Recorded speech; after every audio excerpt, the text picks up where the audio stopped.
We're streaming. Hey,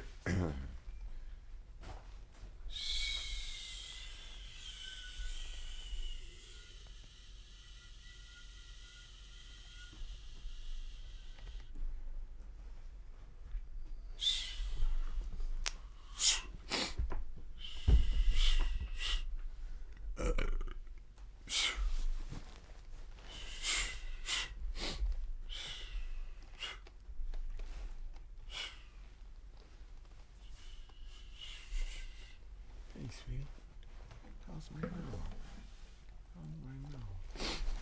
Oh, a sniffy nose today. I had a sniffy nose today. Down goes like that. Okay.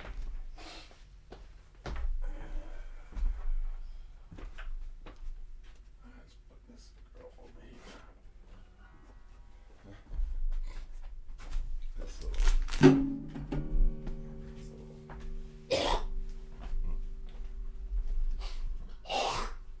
And the bees here. Mom doesn't like people spitting in the sink.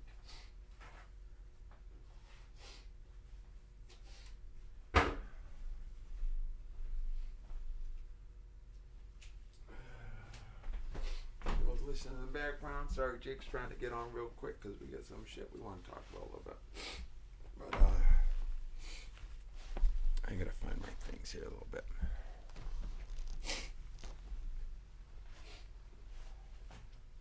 We're with you. Did you take away me?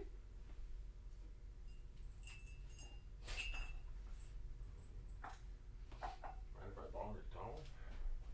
My car just hit a water buffalo. Bathing's such a lonely business.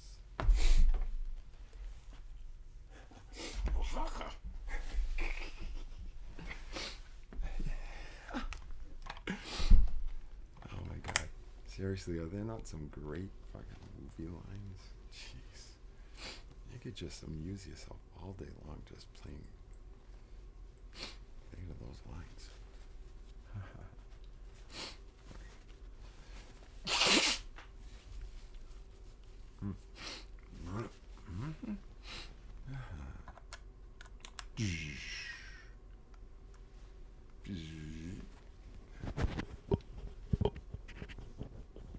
Houston. Jake settling into control module. How does he do it all?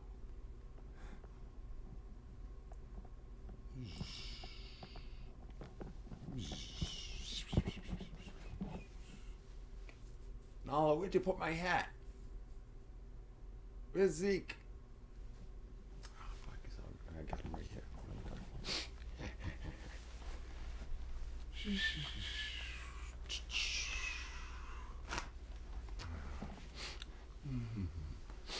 Who shall we start with here? Yeah, this.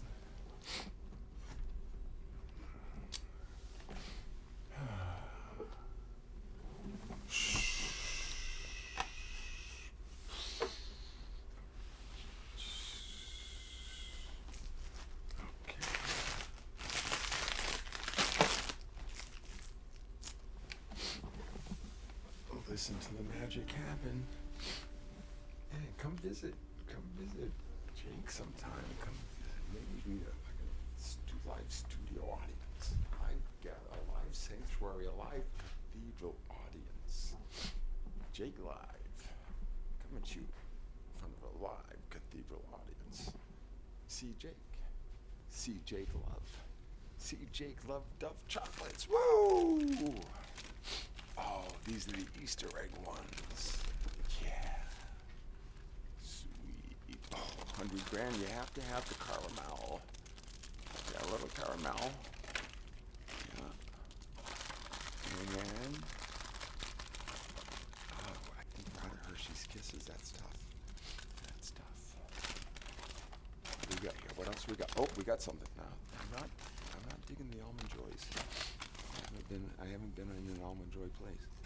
Fruit pies, ding dongs, hostess cupcakes. Twinkie. Oh yeah.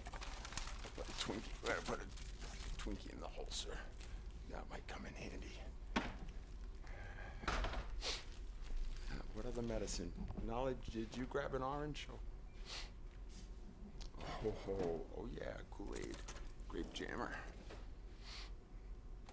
Alright, locked and loaded. Whoops, we got our ciggies. You got a teeny bit of cannabis. Alright, let's see how this all comes together. We got our control elements here. Now load up the medicine tray. Rory. I'm gonna send. Yeah, we'll send Rory a note and say, hey, I'm going live. Pass this around if you want to.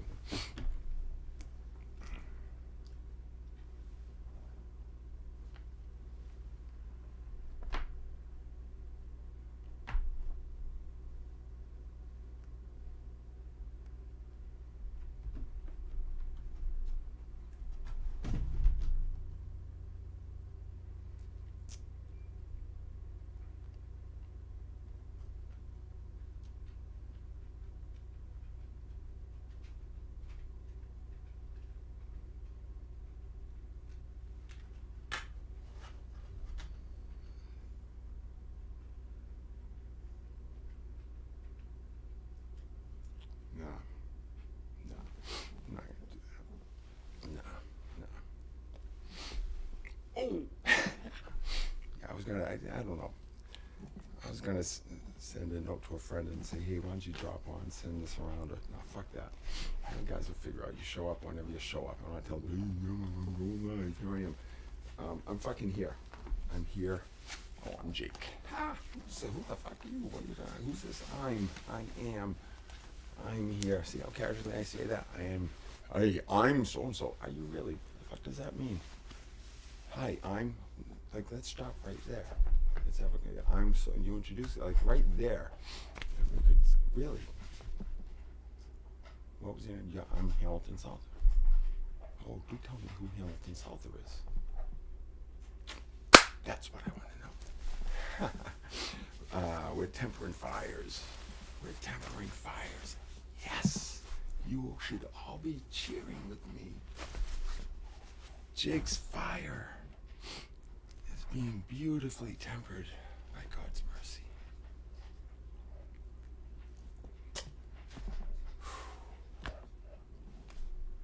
Wow.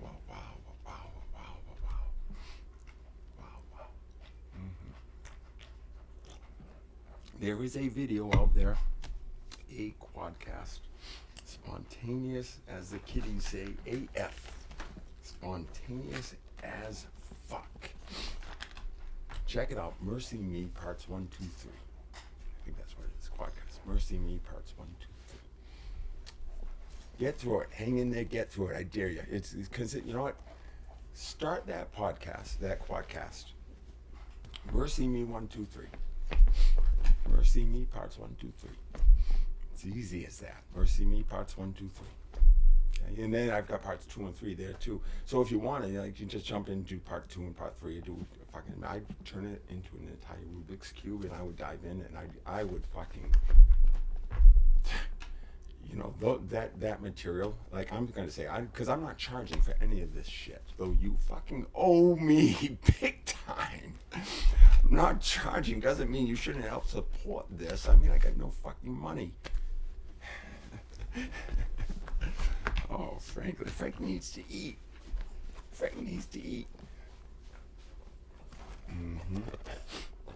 do. No.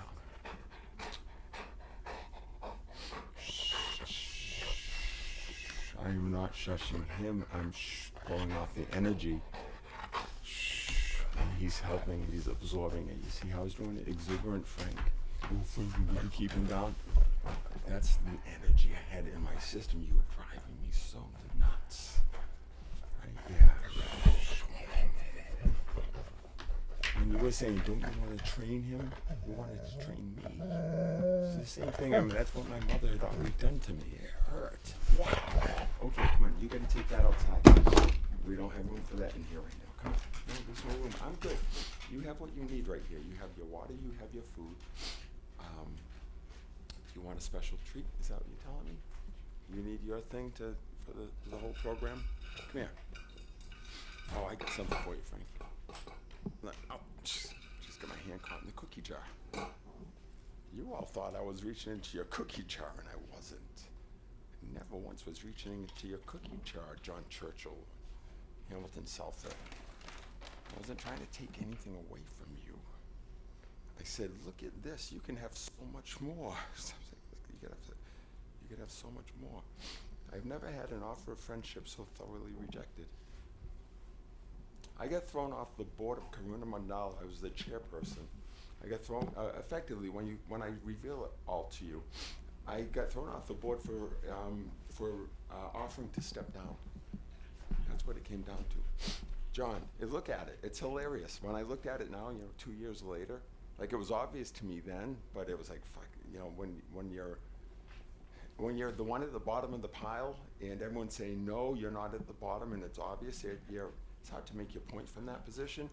I'm not saying I'm at the top or anything, but wherever I am, I'm really well situated to make the point I'm making. And man, that feels good. That feels, well, and it's not a vindictive thing. It's not like, oh, now I can really fucking destroy this motherfucker exactly the way I wanted to, and cast him into the fires of hell. And jeez. But I don't. That doesn't. Like, that's gone. I don't even fucking care. There's just a sense of, you're good, man. You're good. No. If they miss this, then fucking hey, just let them die. Let them die. They're not even human. If they can't see this, you're not human. This is it. All of you Homo sapiens out there. All of you Homo sapiens. Look at Mercy Me 1, 2, 3. And if you don't think that's the way it's supposed to be, you're dead. You're dead. You do not. Just stay way the fuck over there. Okay, let me be, and let us be, and stop hurting each other. That's why they created states, because they don't know how to do it. So they have law, they have lots of rules, right? That's basically the rats in the box. In this whole republic thing, it's not a democracy. Remember, it's all the shit that's fucking up your spiritual community. The stuff that's screwing up your intimate relationships, Christina. The stuff that's screwing up your company. The stuff that's destroying the planet, Andrea. It's all the same thing. It scales, David. So, like, Jake is so cool. This is tempered Jake. The fire is still there. You can still feel it, right? But, man, I am no longer feeling like I need to, like, just turn these guys to ashes. And because I'm like, oh, it's already ash. It's like, Hamilton. He's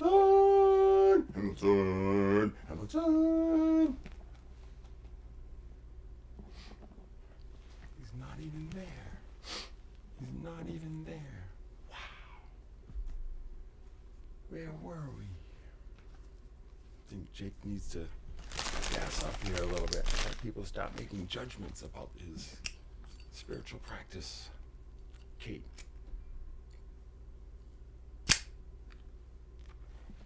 Cigarette smoking causes cancer. Fuck you. Prove cause and effect to me. That's an assumption. There is no cause and effect, John Churchill. That's not what that sign said above the thing.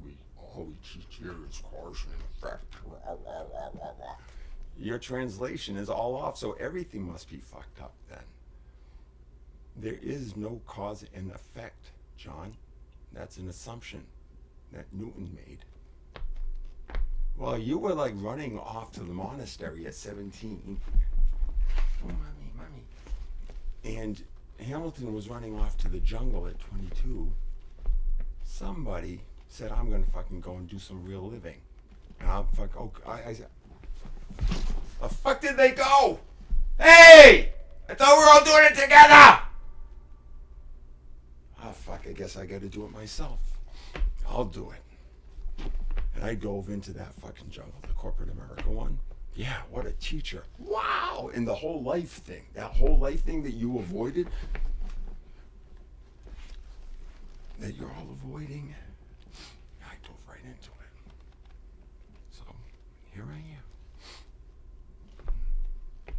It's coming out crazy, right? Sounds crazy? Yeah. You're going to get some of this. Yeah, it's fucking crazy. Do not ask me, tell me the story from here to here to here to here. No, fucking that's not how the stories go. That's why you don't read them. That's why I don't. Debbie Lynn said it a long time ago. She was tired of the hero's journey. And I'm looking at it. And I'm looking at all the thing. I'm like, yeah, but we're kind of stuck in it. I know you're tired of it, Debbie. I know I'm not coming at you. And I'm saying that at the time. I'm thinking, I know you, because I'm really thinking, I know you're tired of it. But I was kind of like, but you got to just fucking deal with it, you know, and strap it in. And kind of you do. So here's what I'm saying. The hero's journey, we're trapped in that, this battle. We're trapped in it. But we're shifting to a new paradigm that dissolves it, right? And this is the process of that dissolution. I am not here to tell you there are these things that I've discovered and you need to do these so that you will be happier, more peaceful, stop hurting me in mercy. I'm not saying that. I have nothing to teach you.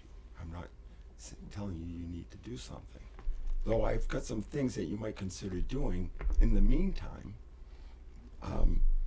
that would make it so that you stop hurting other people. And if you thought that would be good, and everyone did, then they would stop hurting you. And these are hurts that you don't even feel yet, but you're going to. And I'm not like, no, you're going to, and it really. And if you don't understand what it feels like when you do feel it, because it's how it works. When you put me under anesthesia, and then you slice my body open, the body remembers it was there. Shh, it was there. Okay? Body remembers. Do you? Mm-mm. But you will. When the body tells you, remember that time, and they cut me open. They cut me open. For whatever reason, no, they cut. Right? That hurt, but you don't remember. That first time your perfect little self in this world, just doing its perfect little thing, naturally, because you just come into this world, what? Stop crying! Someone told you that you were less, like, that hurts. Do you remember it? Do you remember that? When the first time, because there was a time when your mom or somebody said, don't do it that way. I said, no, you would be just being you. And they said, no, not that way, this way. You're like, you said that way. You're like, this is life said, and they, nope, this way.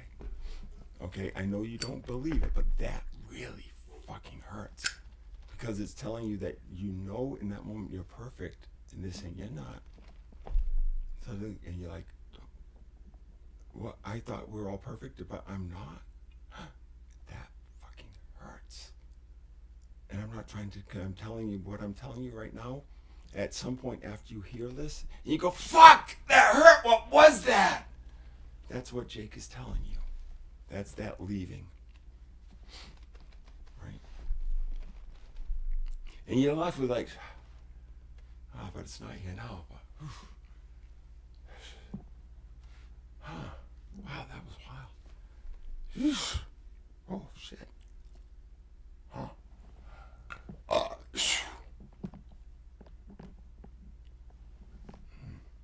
Jeez. What the fuck? Where did that come from? It's just like, what the fuck? Holy shit. Your eyes are like, wow.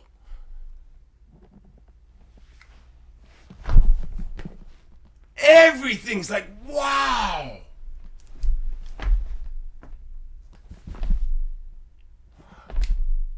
Yeah, like that.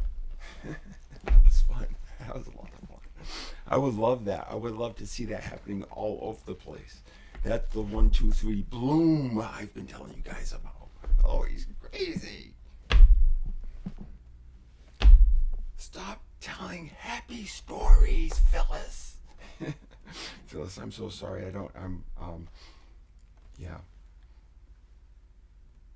Hold on. I need to pause for a second because this is hard. So I'm going to be real with you. Phyllis, I have no resentments. I don't. And I'm sorry that those things that Jake had to release those things. And so no caveats. I love you dearly. It wasn't just that. Sharon's mom is a lovely woman, and she made a massive impact at Harvard College, Radcliffe. And I know that not just because of the stories that I have been told. I know that because someone who was very dear to me worked with Sharon's mother. Then, when she was doing such wonderful work, a woman who was raised with the pressure put on her by her mother to be the first woman president, right? Just for people who are listening and saying, "Oh, Jake's talking, what is he taking?" Jake is ding dongs and whatever, and it is cannabis. Jake is using whatever he needs to so that this doesn't just like burst into a ball of fire, right? Like, so,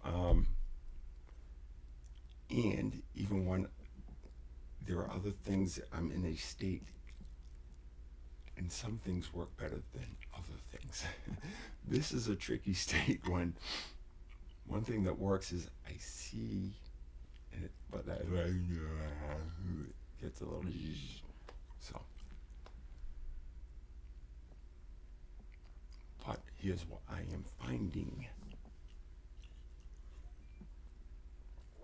When one finds oneself in this state, every state is perfectly suited for something. If you find yourself in a state, get curious. I am in this state. What is this good for? Sometimes you're ready to have that conversation. Sometimes you're not. Sometimes it's riff. Sometimes it's the guitar. What's flowing? Or maybe slow down. Can't say that word. That's not the right word. Right? If it's not flowing and it feels really hard and the retreat's not coming together, you're shoveling shit against the tide. That's why it's not working. Struggling? You know why? It's because you're struggling. It really is. It's a lazy river thing. It really is. You guys thought I was fucking crazy. Sharon, it's the bonbons. It's what Mickey Singer said. It's what they're saying. And it's not as hard as you think. And it's so simple that it does, it's just, yeah, I don't know what I'm, whatever. It's such a big story. It's such a big story. I'm just Jake. This is Al. This is Betty. Jake, Al, and Betty. Cosmic Buskers. I got a story to tell.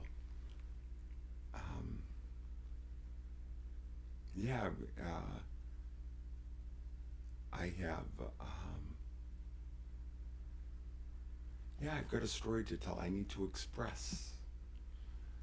It's like, this is who I am, right? This is like, I'm just going to say, do not blame me. I'm just like, it flows through me. So if you don't like it, there's nothing I can do about it. That's how you come on over and have some fun.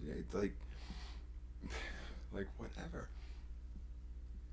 but that's on you. I get to just do what the fuck I want.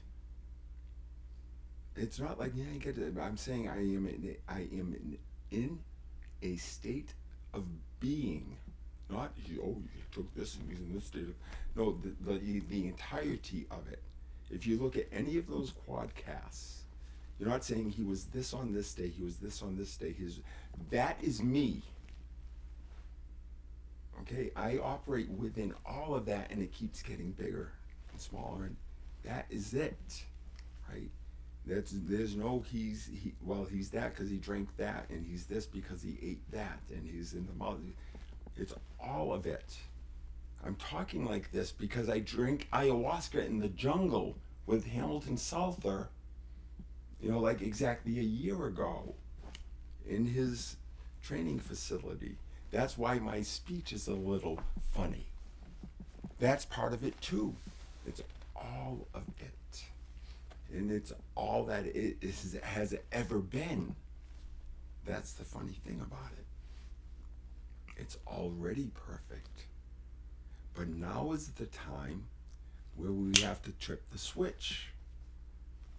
We gotta flick it here. Now we have to tag the pole and head the other way. Now we're doing it differently.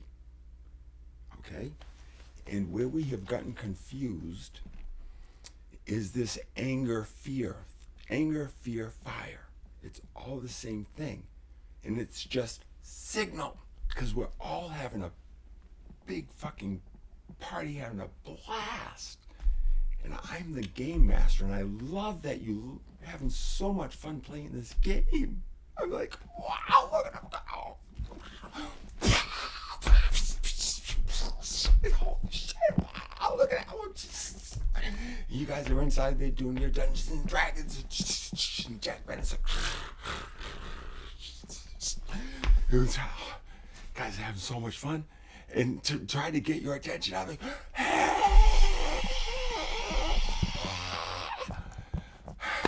because I got a better game even. I know you love that one, but I got an even better game.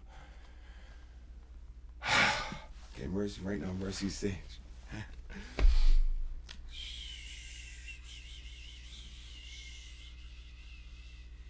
see you, babe. Thank you.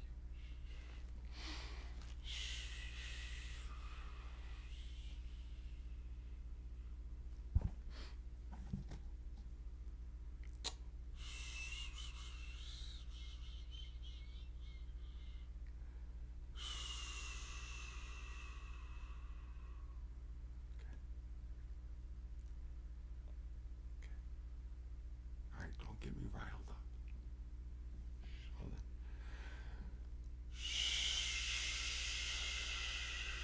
Hold on, I gotta focus. I'm with Vic.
Pretty good, Frankie.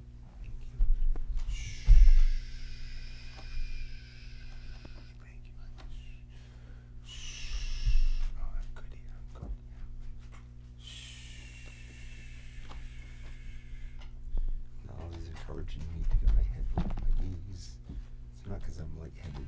She wants me to come closer. She's putting me in a specific position.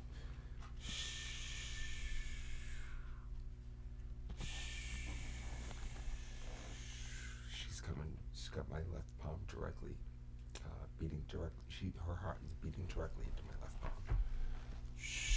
Oh.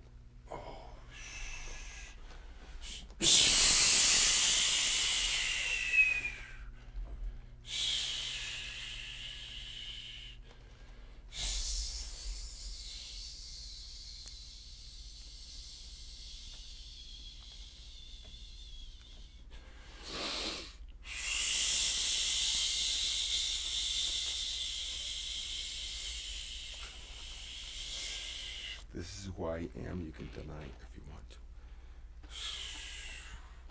I'm not endangering anybody. But it looks different, doesn't it? Don't be suspicious. Get curious.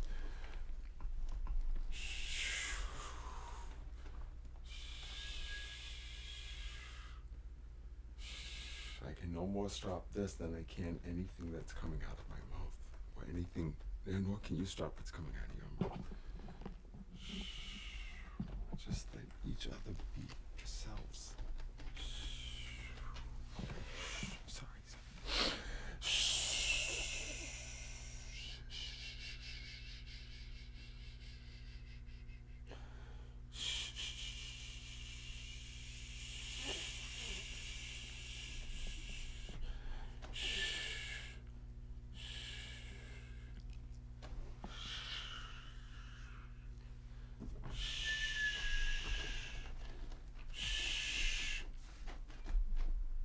Nicole, you were my anger issue.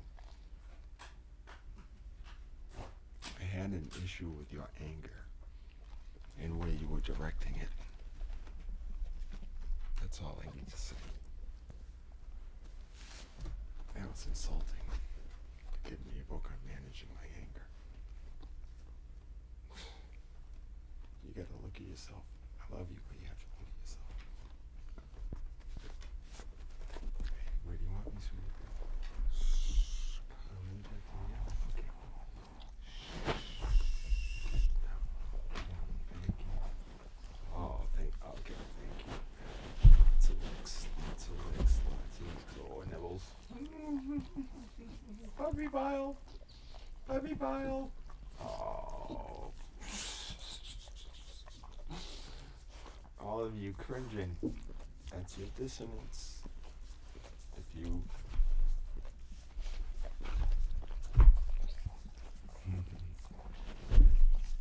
clean it away, Pups. Yeah, clean it away. I got a picture on it. No. Yeah.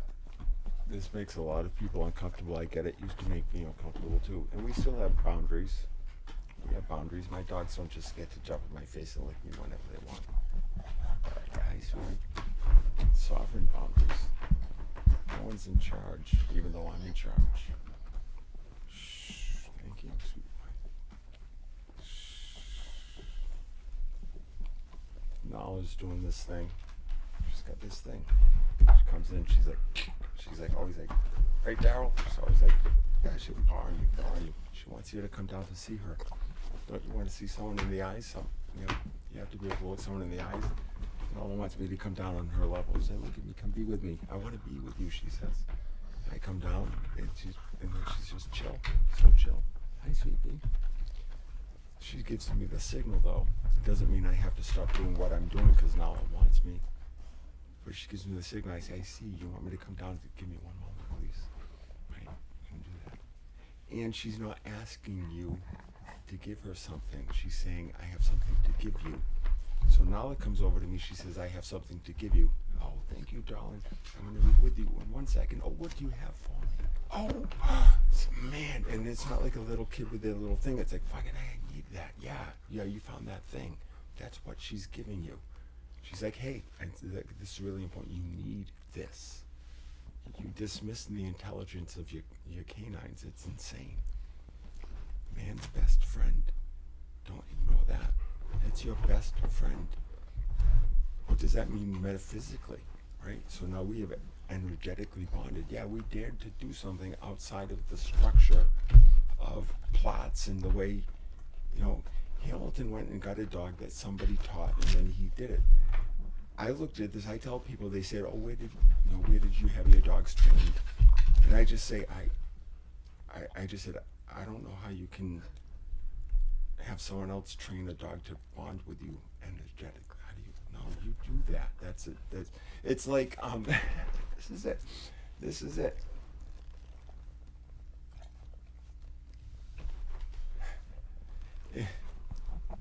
Imagine if we did marriages. It's like, yeah, no, you have to. I'm energetically bonded with my dogs.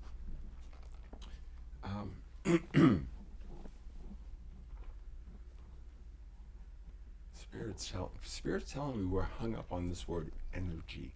And there's something there. There's something there. It's not. There's something there. And what it's telling me, I just got a hint. Something's coming. It's not to be figured out. That's a, hey, ooh. That's an Easter egg. I know there's an Easter egg, and there'll be some kind of discovery coming. There's something that's been festering. Something's festering there, which is really fun. Like when something festers, it's not like, ooh, he's going to come. You guys don't have to be afraid when, and I'm talking to, I had John and Hamilton, you don't have to be afraid when this guy, your student, is seeing stuff. And I'm coming to you, like I'm offering to help. Anyways, there's a lot of good stuff coming for all of us if you would just allow yourselves to enjoy it. I don't know what else to say. I mean, the shit that I have been given and the things that have been said about me. It's just like, and so I'm just saying, like, do I have to explain it? Just.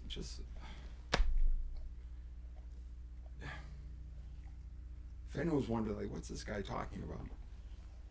I went through a bunch of shit, and people got so afraid of me that they thought that I was going to. Just like, imagine you came in, like, what are you talking about? What do you mean you went through something? Well, one night I was doing nothing. I was at a gas station, and suddenly these two cops came and said, and like, for no reason, said, I don't want to see your identification. And this big thing happened, and next thing I know, I'm fucking being handcuffed, and I'm unconscious in the booking room.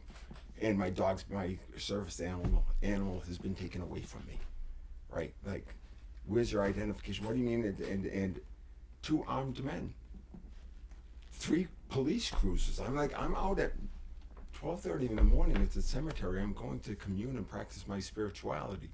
I'm telling them this, that my godmother lives right over there, or lived right over there, operated that general store. I'm out at 12:30 at night. I don't have to get up at 5 in the morning to go do that dumb fucking job I was doing that was killing me. Why am I up at 12:30 at night? Because my fucking dog is losing his shit, and he says, and like I used to do with my children, put him in the Volvo. We're going to do the Swedish method. Take him out for a drive. Oh, Frank, we need to go for a drive. All right, get in the car. We go for a drive. Where are you going? I don't know where the fuck we're going. Just out for a drive with my dog. This is a year ago. It's like this is a year ago. We're going a little forward. This is we had just celebrated Memorial Day weekend. Right, Memorial Day weekend. So it's May 20th, whatever. End of May last year. Just come through Easter. It was a really beautiful time. I just spent. Oh well, let me lay out the scene for you.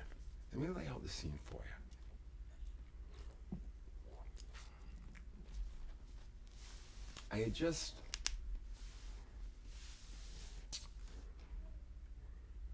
Easter had just happened. Big, beautiful time for someone like me who is very spiritual, and I tend to move with the spiritual energies in the spiritual calendar, right? Lenten season.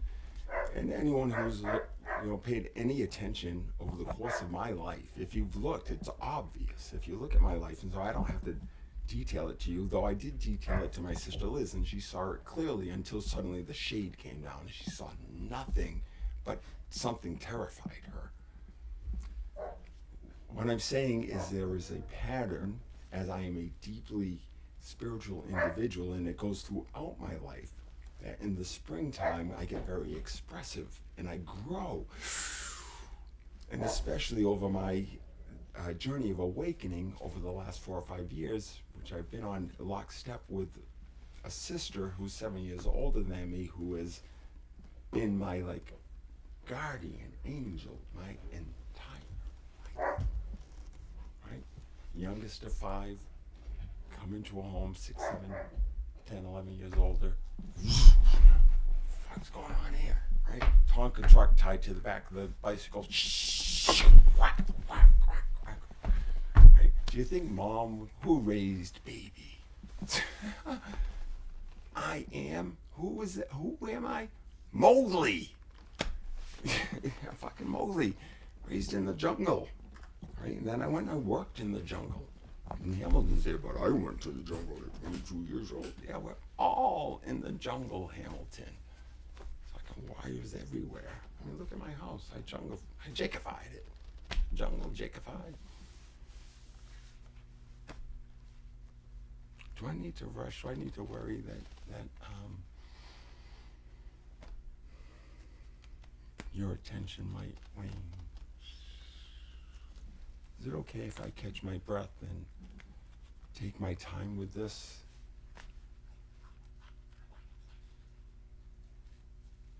Would it be okay with you if I took care of me and you took care of you? We could all just calm down and let this flow out a little bit. Instead of rushing, instead of getting defensive, because I've always only ever been saying, I love what you see. I'd like to add to that, please. Hey, I see something too. And maybe with yours and mine, then we see even more than that. That's all I have ever said. All I ever said. And still, I was thinking there we're going to come at this right along a line. You can't. You cannot tell this story along a line, though it is very direct. It's going to be, it's, as I, look,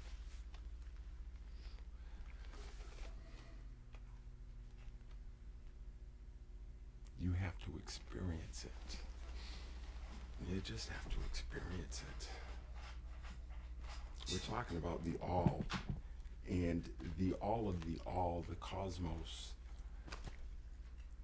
Like, that's super complex, right? And I can hold that all. I think I get that. I'm fucking saying it. Yeah, I get it. I know how this shit works. I know what's going on here.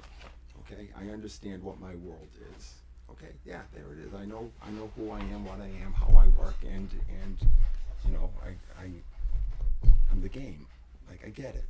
Okay, I get it. So you guys don't know. Okay, I'm not. So what? I get it. You don't. So what? I'm living my life. Right? And this is just Jaking. I'm just living my life. So I'm telling you, yeah, I get it.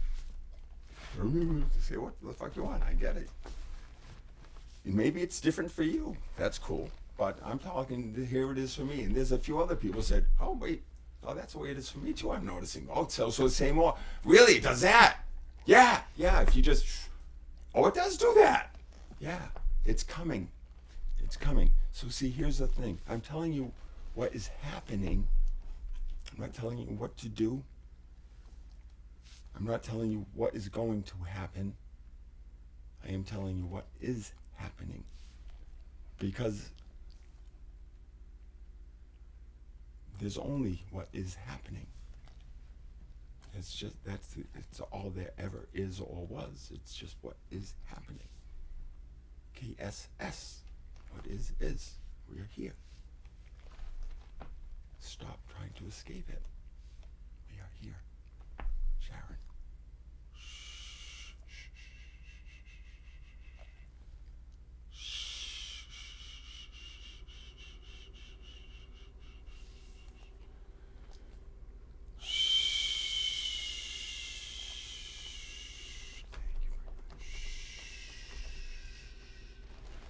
Let him lick his face a little. Let him lick your face a little bit, because that's what you need to release the dissonance. We want to see your shiny, beautiful face.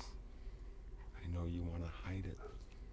There's nothing to be ashamed of. My God, you are all beautiful, and Sharon, you are the most beautiful amongst them. In my eyes, always and forever.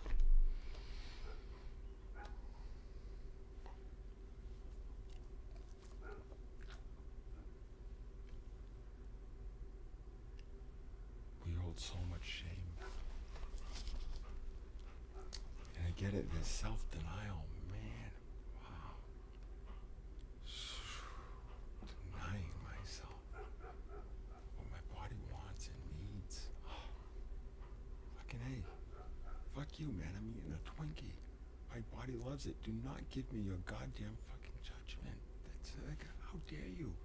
I've denied myself, and I was like, yeah, no, it's junk food. Junk food.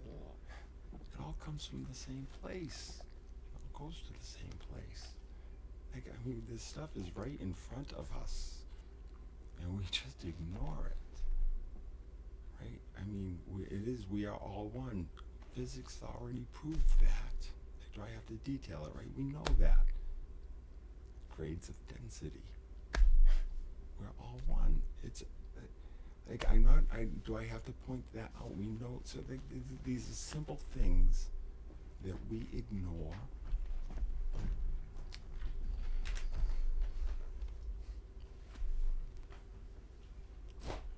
That we say, huh, and we go, because we're rushing. Don't just go, huh, and go and continue your suffering. Go, huh? Huh? Hmm. Hmm. Hmm. Hmm. What if? Hmm. Like, so I'm serious. Like, that's like, I'm just gonna throw one out there, and then you guys go play with it. Well, it's not really a democracy; it's a republic. So, safe democracy. Go study them. Come back, tell me the differences of each. Remember, it's not a democracy, it's a republic. Democracy is, I couldn't find it. I read that fucking thing so many times. And not all the small print that you added after when you fucked it all up. But that thing, that precious document, before you said, I think this needs to be amended. I know you can have it all. You have all the rights. I know you have them all, and they're all equal. I know, equal rights. Because, I mean, you never know. It's not about having all the rights. It's about having the one you need in the moment. Right? And so they say, well, just to make sure you'll have all the rights. And, well, what rights are we talking about? Well, they're like, you just kind of know. No, like if we have to define that, it's because you just really, you know it. You just gotta know it. Inalienable, can't ever be taken away, and it's just there. It's innate, right? Yeah, we'll call it inalienable rights. Yeah, so it's that thing. That thing, you have that thing. That's your right. That sense of, yeah, I call that sovereignty. I'm a sovereign being. I am a spawn of this planet. I am. And as I look around, I see all of you kind of appear to me in that way too. Some of you are confused. You're like, I think I got just dropped here. I've been looking around. I haven't seen any storks dropping people here. I just see babies emerging from here. I know I did. They told me they on March 15th, 1966, and 1:08 a.m. Check that chart. Nana Pam, give me a call, please. Seriously, I cannot wait to talk to you. Jeez, and give you a hug. You're beautiful, Pam. You're beautiful. Really, Nana, that's such a term of endearment. You're not. I don't suspect you're many years older than I am, and you don't look many years older than I do in my eyes. No, beautiful. And it's always such a joy. I feel like I'm right there on that beautiful floral couch with you. You look lovely today, as you always do. Check out Pam Gregory, astrologer. Yeah. I love astrology. Is so beautiful. And the mythology, and you put them together. It's all so beautiful. It's all, and like I love astrology. You might not. That's okay. I like to look at it through the lens of that. But you can pick whatever. But I think it's a really clever trick that we did. That we took everything inside and we said, well, it's how to keep that look inside, like, because as I'm trying to like navigate the world and stuff, especially at night, and I gotta like say, well, yeah, I know it's all the same. So I say, oh no, let me just put it on the sky. Oh, there it is. Yeah, now I see it. Okay. All right, good. Now we see it, right, Pam? You can see it now. Everything's moving. And our friends, the Mayans and all that, they were looking at it, saw how it moved over long periods of time. Remember, we saw the little cycles and the long cycles and the short cycles. And Jose Arguelles was there. Jose, you did it, the Mayan factor. Woo! Fucking hey, that dream spell calendar, I'm telling you. Rock out on that dream spell calendar. Sulkin. Time wheels. Jesus, David, Buddha, Muhammad, Noah, Moses, Isis, Osiris, they're all here. They're all here. It's all of it. Yes to all of it. Even Donald and Camilla, both of them, everyone. Bring them all in. Those are all the mythologies, and it's all of it, yes. But not a single one of you can say, no, it's this one. That's the trick. Yes, it's this one. And all of the other ones. Yay! Everyone wins! How come no one wants to play the everyone wins game? This is the best fucking game. It's called Next Revolution. Small R, capital E. But it's the last one. And it's not a revolution. It's Sharon, it was right on your car. Revolution of love. Franklin, get out of here. Those are my snacks. Now you're being a pest. He's telling me, shh. It's okay. This is happy energy. Okay. Franklin's saying, shh. Thank you. Okay. You just remind me. Thank you.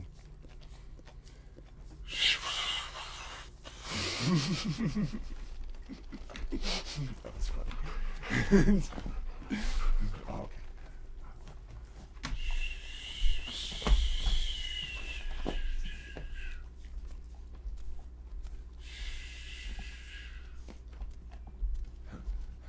So you see what my service dogs do for me? Like, this is important because if they're doing this, like, yeah, it can get a little hairy. But my neighbors have been harassing me. Not my neighbors, but like one neighbor has been harassing me. He's like either an elected official or appointed or something. I've had cops knocking on my door at all hours of night. And they impounded Nala. They impounded her knowing she was a service dog, and I was right here, and there was a cop here. Oh, we're going to impound her. She doesn't have her rabies vaccine yet. I know, she's on antibiotics. The vet said you can't vaccinate her yet. She needs a license. I know, she can't get it until she gets her vaccine. You know, and she's a service dog. You know, kind of. I told him, see, epileptic blind man, basically. You know, if the shit keeps going, loss of consciousness, stoppage of heart. That's where the process goes. Without, or Jake rips someone a new asshole on JakeLive or something like that. That's where it ends up. It's gotta go somewhere, or Jake dies, basically. Which, cool. I told Mercy I'm ready to go home. I'm not talking about dying. Don't worry about fucking done that. Seriously, you're all hung up over something you know nothing about. Scared about saying, and you ignore the evidence that's right in front of your face. Do I have to go and repeat all of the wonderful things of Sharon's dear mom? Phyllis is a wonderful woman. She did great things and experienced horrors as a child. And she had not been able to face those. And as a result, her children faced horrors as children. Phyllis was as unhinged as my mother. How do I know? I was in an intimate relationship with Sharon for 5 years. That's how it works. Did Sharon tell you that? No. Physics tells me that. I know how it works. I had that experience. She had one that matched it, but was that's how we come together. That's how puzzle pieces work. I mean, you know, it's right in front of your face. We had a jigsaw machine. Jigsaw downstairs, right? When they stand with you, making puzzle pieces. Like, hey, where's the other one that fits this? Oh, it's that. Oh, it mirror. Yeah, that's how it works. It's why you come together. Really strongly, feel really strongly bonded. You had the same childhood. That's how it works. So the shit that hurts you the most. I mean, and so you're just projecting your shit, and the worst stuff that hurt inside you happens. It's twisted. The whole fucking thing is twisted. It is designed to annoy you, and I am specifically designed to annoy you. That's just how I came into this planet. I tend to make people uncomfortable. I tend to remind people of something they'd rather not think about in intimate relationship. And they think then that I am doing it to them in the here and now. And they have been taught that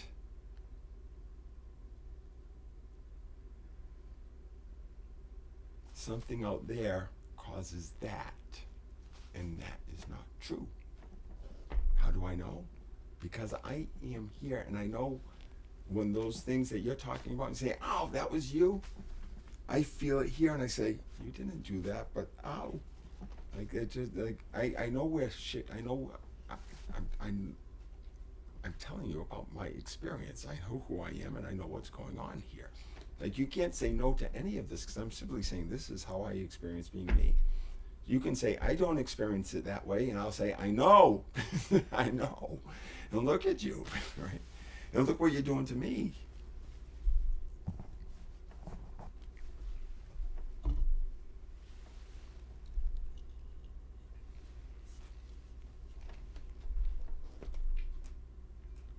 My darling Mercy is in the midst of a really, she's good. She's good. We're better than okay, but like it's like she's in a really dangerous situation right now. Yeah. No, she's in a dangerous situation right now.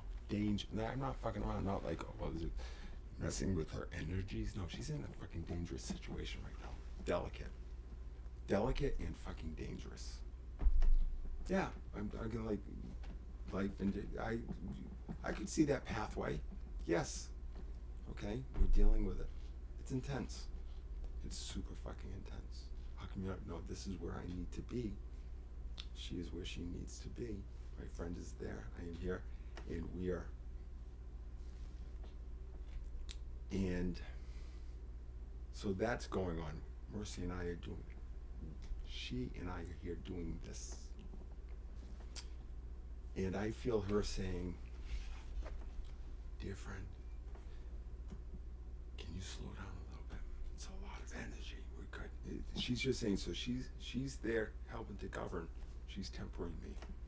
And I want to, because sometimes I'm saying, Mercy, we gotta let the horses run here. I'll get off the phone. I'll say, hey, I gotta go and pick up the guitar and get on. The horse is gonna gallop. It's gotta get out. She said, okay, go, let him go. And I'm galloping, and she's like, like, when Jake is expressing a bunch of energy, when you are connected to somebody, right?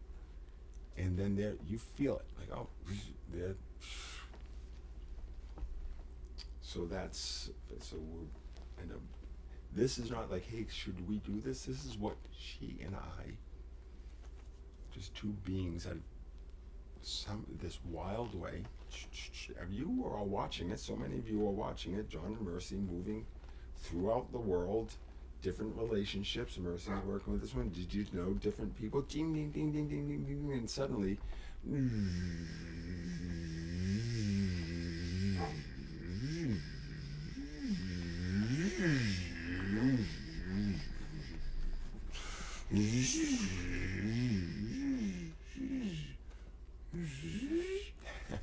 No, seriously. So this is what everything is doing. Everything is trying to come into coherence.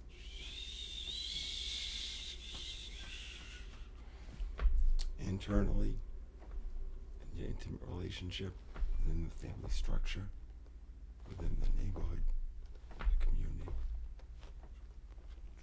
It scales, David.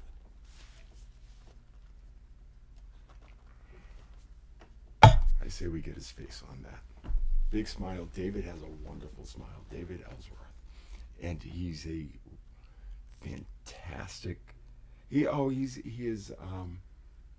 David, I enjoyed you. I really did. It was a shitty thing you did, but I enjoyed you.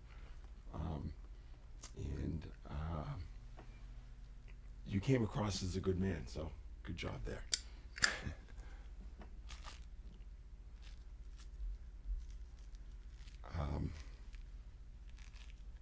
I won't say whether I expected it or not, but I didn't deserve it.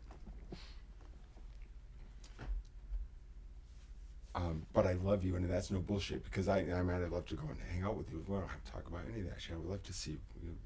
And the first thing I would love to, I mean, your smile just, for me, it's just like, it brightens through. It does. And your balding head it's a perfect, you're beautiful. It's like, whew, you make an impact when you come into a room. So there you go. I saw you, but you did not see me.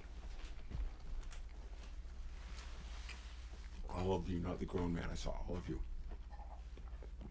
I love it. You don't like the orange.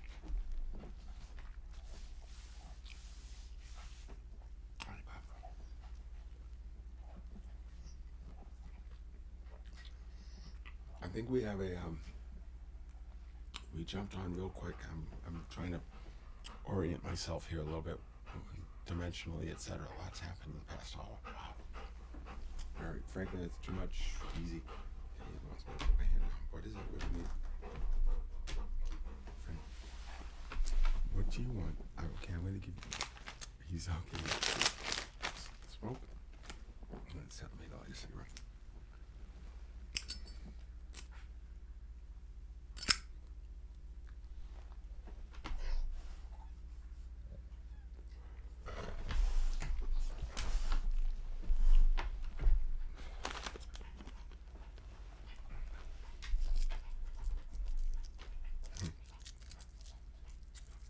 Said, yeah, cigarette for you, chocolate for me.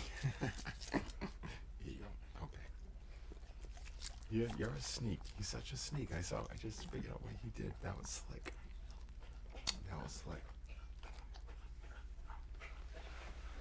See, Franklin gets the benefit of the orange. He doesn't like to eat the orange. Nala doesn't like it either. I eat the orange for us, and I enjoy it, so it's good. You do want one? Yeah? I'm trying one? Okay. But you're going to spit it out, aren't you?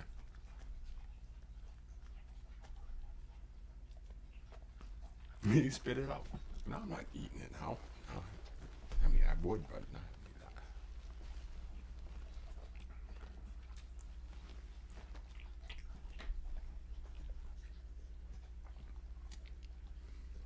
Everything that enters the system, supports the system, is is what is needed for the system to be in its optimum state, and therefore I consider it medicine. That's what you would call medicine, right? Whatever you think medicine does for you, I witness my every moment of experience, and everything that comes in, light, sound, bop, bop, bop, medicine. It does the same thing in every moment. It's all that. Why do you? You say that doesn't sound like medicine. You're saying you take a pill and you have a thing called medicine. Just this selection of all the things in the world. You take a small group, and you say that's medicine. And when I take this thing called medicine, I go from to yay, right? That's medicine. Takes you from to yay, right? My experience of the world is everything takes me from to yay, right? Everything that I feel that took me to yay, right? Even if my yay looks to you like no, because I know is the second step from to yay. It's just the fucking process, right? But you're on the roller coaster, and all you want to do is fucking keep going down. Or I just want to do the loop, or I don't know, why not corkscrew? Like, I don't know how to touch you. Like, zzz, like, what do you want now? That's what it is.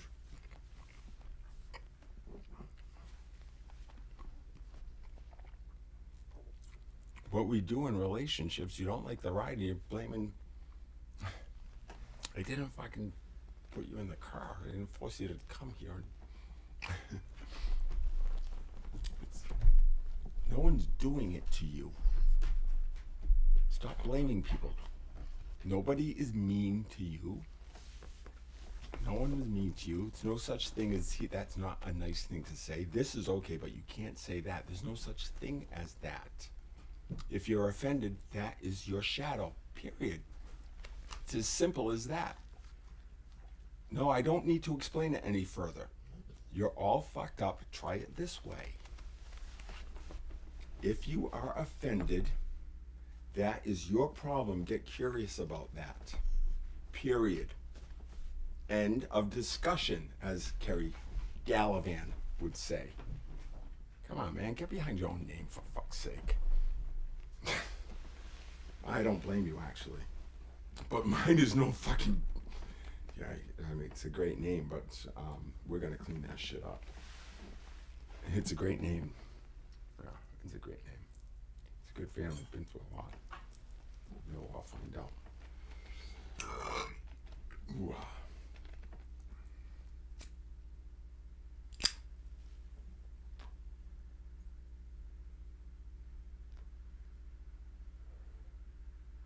Long story short, by pointing me to the cigarette, Franklin got the chocolate instead of me getting the chocolate. Because then he said, no, we need more. And then it became, the next thing was chocolate, and I already had the cigarette, so he gets the chocolate. So he pulled a little bait and switch on me. It's like we used to do in college. When you have three of you going to lunch, and there's a table, but facing one direction, you see the whole cafeteria and all the girls. If you have me on the other side, you have the first table in, so you see nothing. You just see the lady saying, take it.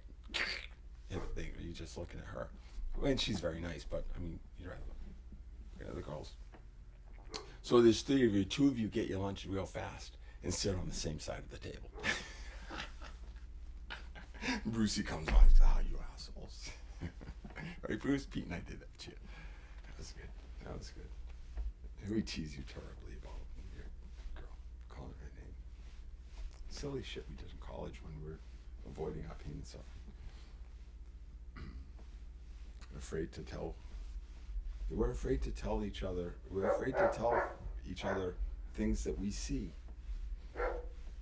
because we don't want to hurt their feelings, or we're afraid they can't handle it. You keep secrets. You're afraid to reveal things. If she only knew that, she would never love me. I know that was me. If they knew this about me, that'd take presidency off the Phyllis, I had to take presidency off my. I can relate. Sharon's mom. I was tough. She had a lot of pressure put on her as a child. This, as I understand the story, I spent time with her. I listened to her. She gave me a beautiful book. Phil, I always forget the name. The Boy, the Horse, and the Mole. Or something. It was a beautiful book. It is a beautiful. I think it was Lost in the Fire. Yeah, it was Lost in the Fire.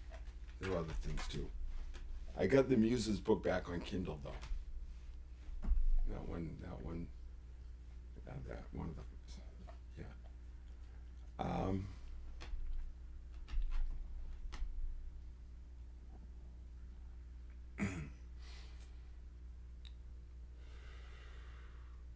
And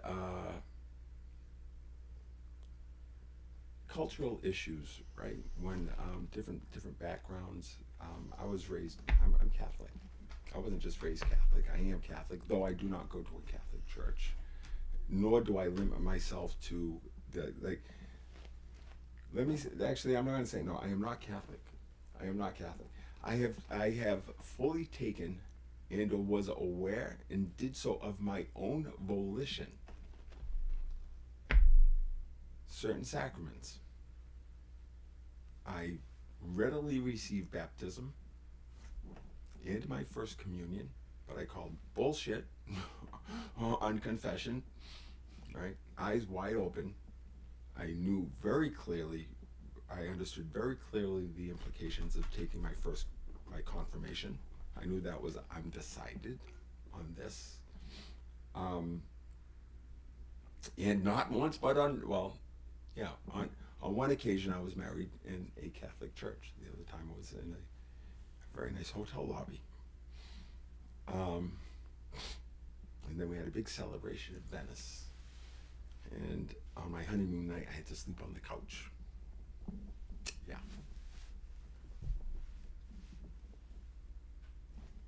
What was it this time?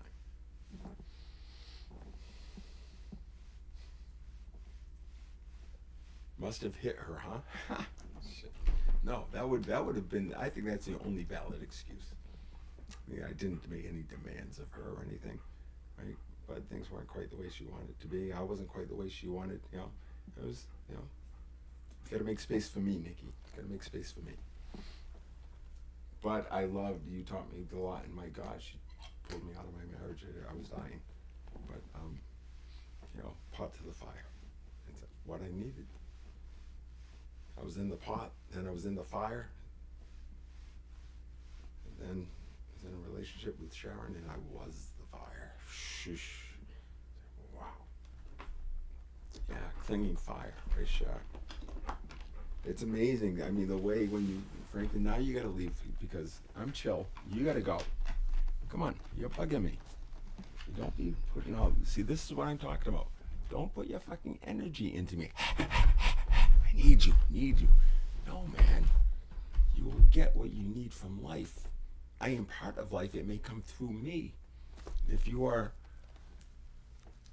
blessed to have someone in your life, like my God, if you were ever to have someone in your life like my dear friend Mercy, you will see something that will blow you away, that it just happens automatically. If you would just allow your partner to be who he or she is, that version, that thing that they will end up being, will be exactly what you need. That's how it works. Sharon, that's what I would have been for you. That's how it works.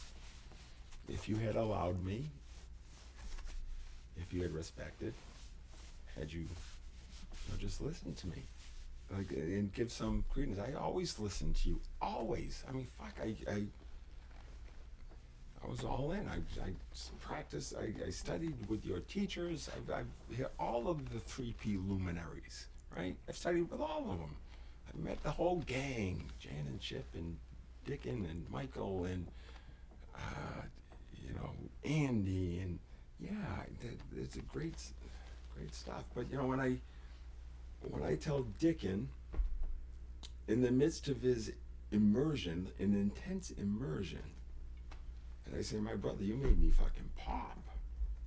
You made me pop, Dick, and I told you that. I said, that and my dog, 2 pictures. You sent me a picture of myself. And I'd seen a picture of my dog when he was a puppy, and I shattered. I had a shattering. You'll read the whole thing that I wrote back at the time. I had a shattering. I was scared the fuck out of her, apparently. That's when it went wild, Cher. And we were, and I, so yeah, so you read the story, you'll hear the whole thing. But to sum it up, I woke up the next morning, I said to Sharon, I said, I can't say anything right now. I know that was a really huge thing. It's just, really, thank you. We've got an appointment with Dick, right? We're gonna go, we're good, we're gonna do that. And I went and I got there, and then I this is what I experienced last night. I think I went on for almost an hour, 45 minutes or something. I know I recorded it. And I told you explicitly, I said, you know that thing that Sid Banks said? That thing Sid said, 4 seconds. 4 seconds, he said, saw it all. 4 seconds. Dickens said, yeah. Sharon said, yeah. I said, last night, 3.5 hours. The whole fucking thing. And I went on to describe it in detail and nuance and this, and I said it was this there, and then there were the archetypes, and there was this good, and all of these things, and I told them all of these things, right? And that was like 3 years ago or something like that. And everything I have seen since then has just been like, and there's more detail to that, and exactly right, and you got this here, and that. I saw the whole fucking thing. I told you, Sharon, I was there for 3.5 fucking hours. Sid got 4 seconds, God bless him. It will change you. That's enough. 3.5 fucking hours. Do you think that would make you go like, wow? And you know what you said to me? You're not special! Just like my mother yelled at me. Dickin kept wanting to interrupt and point me to something and say, we love you, we love you, we love you, we love you. Okay, like, I wasn't wild, but like I hadn't had the experience, Dick, and that's what you're waiting for, somebody to see what Sid saw, or beyond Sid. It's not what Sid said. Sid said. Sid said. I'm frustrated because I got off a phone call with you that I was paying $250 an hour for, and I had as much as I could. I had received what I had come to get halfway through, and it was eating at me, and I needed to digest it, and I couldn't take any more of your great wisdom. And remember, I said, hey, I got what I need. Can get off the half hour. And I sat in my chair after I closed the Zoom call. And I was realizing something. And what I was chewing on, what I realized was that you were caught in a delusion. That you were still, while you were saying inside out, you were trapped. I saw that you were trapped. I did. I can't explain. I just saw. I said, oh, there it is. And it was because it was Sid said, and something said, he doesn't know what he does. He knows Sid. He really knows Sid, and you love him because he knows Sid. It's the closest thing you got to Sid. That's why he's dicking. Sid kept telling each of you and us, I'll say us, because I felt like I was part of the guy. Man, I've so many of you, right? I've been in and around Michael's programs, and Sid kept telling you, just go home, just be you. It's inside out. He was telling you the same thing I'm fucking telling you. You know, look, why do you have to come at our community? Because I was in your community, and I was with a woman who revered so many people in your community, and she was wanting me to be turned around by them. She kept blaming me for her experience of me, and she would have me come. So we sat with Dickin, we sat with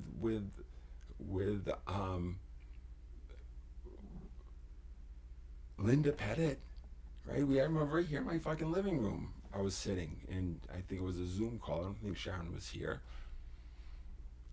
Couldn't you not see that she's simply blank? Like, there's dissonance in the relationship, and I'm like, look, I'm cool. Just let me be me. She's saying there's something wrong with that. I am objectively arrogant. I'm like, I'm just being me. I have my own wounds. I'm trying to I'm trying to figure my shit out. That's what we're doing, right? Is throughout your organization.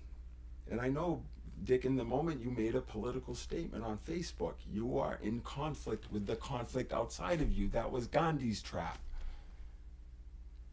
If you see something out there, and you said, this, no, now that's too far, and you actually said it in Facebook, I gotta say something here. I have to reveal that I am caught in the same delusion. Nothing needs to change. For the simple fact that it is all changing. It just changes. It just keeps going. And you have to understand what is unfolding around you. And that requires perspective. And that requires that you make allowance for others. And what helps is transparency, right? And so there was something said between you and Sharon when she ran back into the house after we were leaving, and we're going to come back, and she ran back into the house, and there was a conversation there. Something there, I don't know what, but there was something said in that conversation that was about me. Sharon, I can't do anything if you have a thought about me. You're thinking that you're going to work some secret magic to change me. And you're thinking I did something at some point, but you won't talk to me. And there was that thing that's bothering you. I didn't. And you robbed me of my power to be able to say, my dear, no, I did not do. That's not me. You're pointing to something else.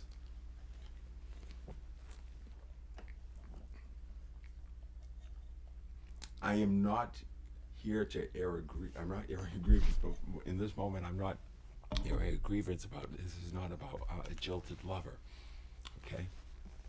Because when these things get out of hand, people get hurt, and it resulted in my involuntary hospitalization and incarceration, and horrific things and charges being leveled against me, and excommunications from spiritual communities because of people holding me responsible for their fear. I was just being me. I wasn't putting anybody in danger, and I have never been a physical threat to anybody on this planet, ever. Nor am I. The worst thing I can do to you is make you incredibly uncomfortable, which I'm telling you is the worst thing. You would rather die than experience what I could make you feel. You would, I promise you.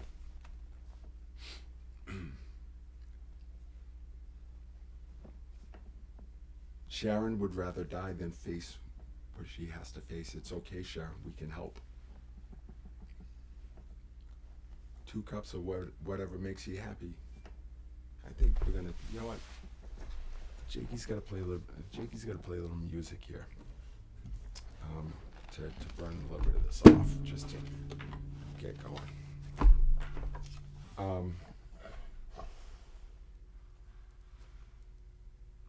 Yeah, let's get real. Let's get real about the inside out thing. Let's look at shadows. Let's call people on let's let Jake call people on their shit. Come over here. Let's have a real conversation. Join us on JakeLive. Follow us over to the next revolution, right? Let's have some real stories. I love all of you. I'd like to all have there. Michael, Stephanie Benedetto. Stephanie, you fucking rock. That's a real deal right there. I sent my son to her, and I am not disappointed that I did. Stephanie, I love you. I love you all. But I really enjoyed the time that we spent together. I'm so glad that Spirit had me reach out to you. Yeah, I think you're beautiful. You're so beautiful in every way. I mean, it's just the way you. It's just you're you. I love. And man, that smile.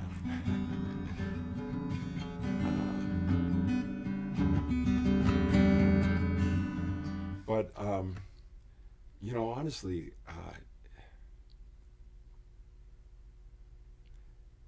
in look, I know Mavis is she's a lovely woman. Okay, watch out. Someone asked her, we were in Michael Neal's, one of the coaching trainings or something. One of the things were, like I did all the trainings. I've been there, right? Like I don't just like, look, yeah, I heard about it. I go down these paths. I've been there, okay? No, I don't have a 25-year grounding in that single understanding. No, I've fucking done all of them. I'm grounded in all of them. Grounded in you.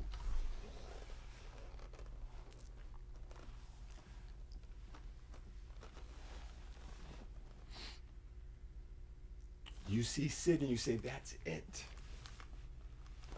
That's the Sid version of it. So Sharon felt Sid as a nice warm blanket. And when I express myself in enlightened state, it doesn't look like Sid.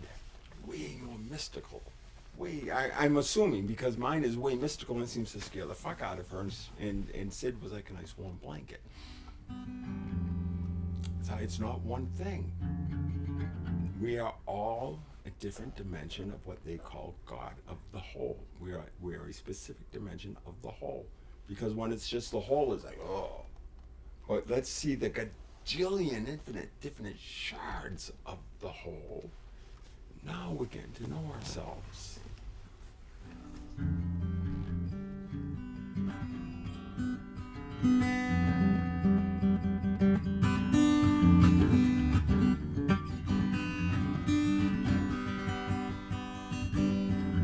You can have your inside out revolution and next revolution too. Transcend and integrate. So all are welcome here. But we're gonna keep it fucking real. We're not gonna go on 3P retreats and play the, musical chairs, how that's pair up, who's gonna go with who now. I mean, the way fucking the coupling, I start to wonder whether it's spiritual swingers. I really do. I'm like, the way Sharon ended up with Rudy, and everyone is like Jan and Chip and and Dave and Jenny. Dave and Jenny, I love you guys. I really do. I think what you're doing is great shit. You inspire me. And you know what, Dave and Jenny? You do something special. Something that I really like is when I watch you, I say, I want that. When I watch the two of you together, I say, I want that. And I don't want Jenny. I don't want Dave, though. I want Jenny and Dave individually and together and all. Yeah, a big pile of puppies. But seriously, yeah, it's beautiful. It is beautiful, and I love your story. Dave, I love your story. I love your story. And I don't know you anything, so I got no shade. No, I'm not casting any shade. But you're very closely associated with that group, and it's lost. They got the principle right, but they're lost. You guys are bypassing. I talk about this. So Mavis, lovely woman, we're in the class, we're doing the thing. Someone asked Mavis, she was taking questions, and Mavis is a very dear friend of Michael's. And Michael, I really appreciate you bringing her on. And yeah, she's lovely, and she has. This does not take away from any of the wisdom that Mavis gives. It's all capital T truth. I love it, and I took it. But, and someone asked Mavis something about the dark night of the soul.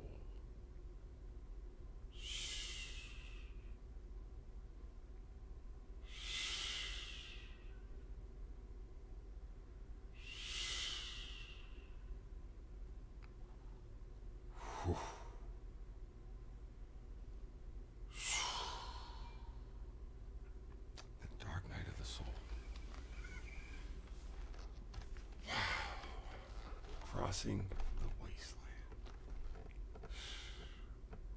40 days in the desert. Locusts and honey.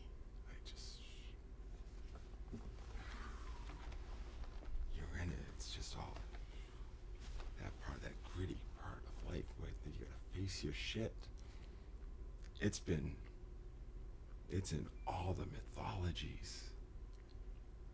If it's not called Dark Night of the Soul Crossing, there are so many different, and just hear it, Dark Night of the Soul. Mavis had never heard of it. She said, "What was that again?" It was, yeah, and I'm embellishing. I'm not saying that she was an airhead, but I'm embellishing it so that you can understand. I'm having the experience. I'm looking like somebody who had never heard of it. She had never heard of it. She admitted, "I never heard of that term." That's fine. There's a lot of people, they said, "I never heard of it. I never heard of it." But the Dark Night of the Soul. If you are real about knowing who you are, and if you are in relationship with somebody who does not know who they are, if they're somebody who does not know who they are, is dangerous, can be dangerous. Like, you got to know who you are. You cannot know who you are without knowing what Dark Night of the Soul is. It's not that I study that so I go there. That phrase, the Dark Night of the Soul, if you've done some serious inner work, you know what the fucking Dark Night of the Soul is. Or if you've been so you guys don't talk about any of that. Sharon told me specifically. She said, because I like to talk about what I'm doing in relationship. You see, the stuff you find when you spend time in those long, dark nights of the soul, what you find there are your shadows, the things that you're holding the other guys responsible for. That's what you're projecting onto them. And so when you are in relationship and you have dissonance with your significant other, what's happening is you are blaming the other for your inner experience. And the way that manifests is we take our shadow and we say, what we end up doing is that which we hate, we see in the other.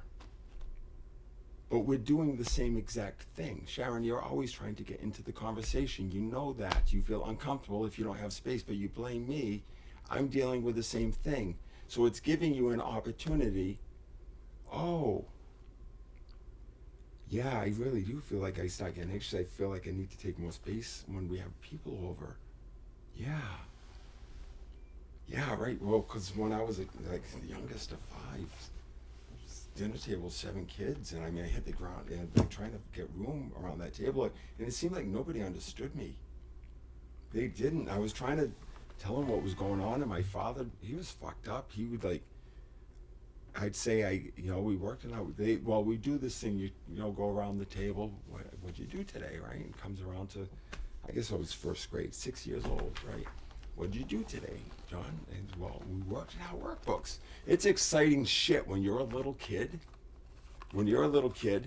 And you get a workbook, it comes all fresh and everything, right? There's the workbook, and on some pages you get to a certain point, and then we're going to do the when you what is that with the numbers? You connect the numbers, shit like that, right? Connect the dots, shit like that. And then there's the work thing, but then there's a fucking workbook, and the best days when you get to work at your workbook. What'd you do today, John? We worked in our workbooks. Wahoo! What a day it was for John! Because he had his new workbook and it had his name in it. And it's his, and his Michael Toppy had his, but it has Michael Toppy's name. So that's Michael Toppy's workbook. But John has his workbook. Nope. Dad says, you don't have a workbook. So, what do you mean? No, last week they gave us workbooks and we're doing the thing. You don't have a workbook. I got it. And he's saying to my brother, he thinks he has a workbook. He doesn't have a workbook. I'm like, I'm 6 years old. I'm like, what the fuck is going on? What? What?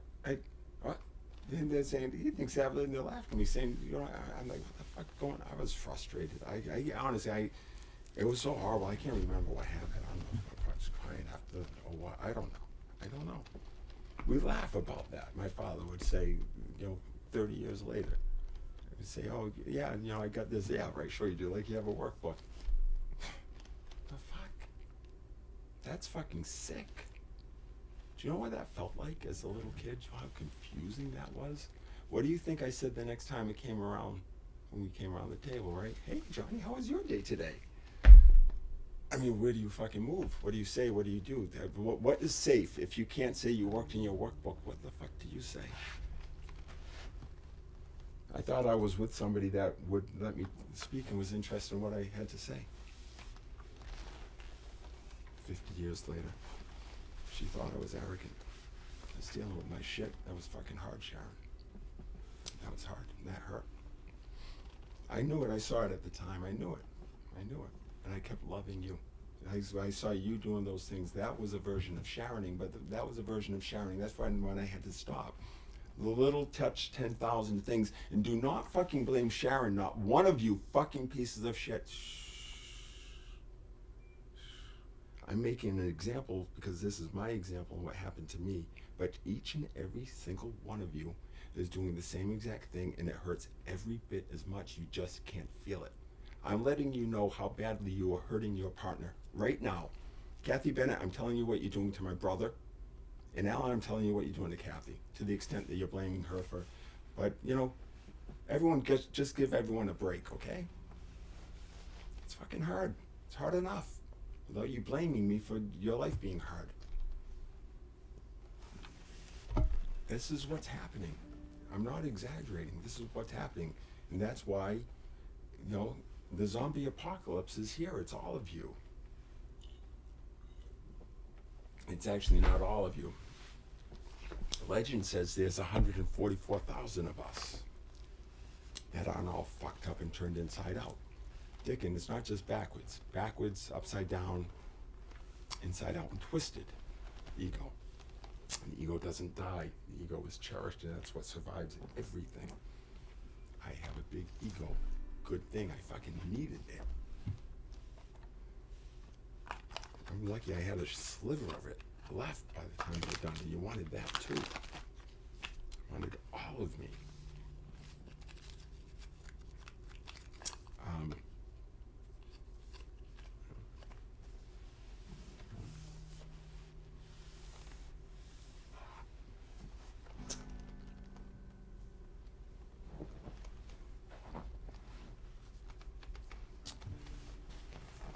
So Inside Out works with Donald Trump too.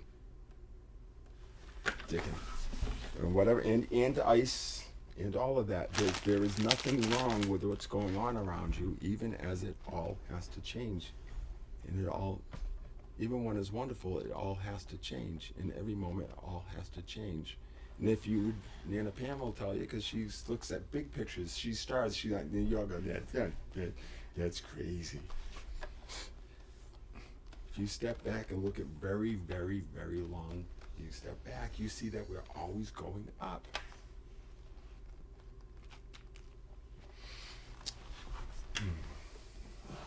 We're always going up. And then one of the things, well, when I said to Phil, we are evolving, and this is the emergence of peace. What we're seeing is the emergence of peace. This is what it looks like. But she's afraid she's not going to be here to see it. Right? Okay. Now, she's trapped in the delusion that when this form is gone, that which she cherishes, Phil, and all that is connected to Phil, her wonderful children, and everything else, her whole family, she's thinking she loses that. And she doesn't. And it's not even like, well, you get to have, but it's different. No, it's the same. You don't lose any of that, Phil. That's what I was trying to say to you. And I wanted to say it with certitude so you would believe me. so that you wouldn't keep suffering. That's why I said it. That's why I use my passion. But you were taught, Phil, that it wasn't okay to stand up for yourself and speak what you saw as true, because your perspective is true. That's true. That's what it looks like through Phil, and we need that dimension, because if we don't see it through everyone's perspective, we're missing a piece of the whole. And you can't have the whole without every single piece and every single perspective. And there's no such thing as 99.9999% pure. You don't approach the whole. It's the whole, or it's not, right? So you're not almost whole. You're whole or you're not. So we need Phil. But we need Phil to allow, everyone's got to allow everyone to be everyone.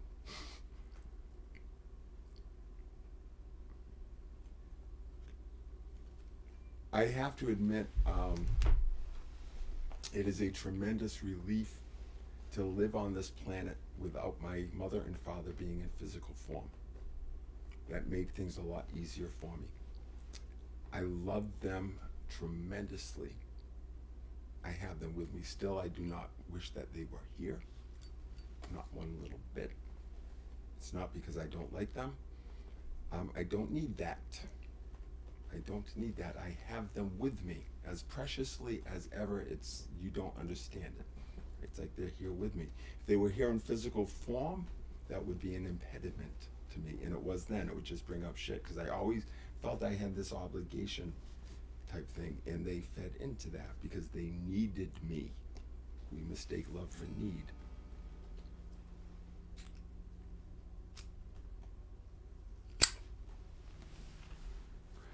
I had to play some music because I just slipped into a disturbing thought. I just caught a glimpse of something that was really disturbing. Like, ugh. You know what it was?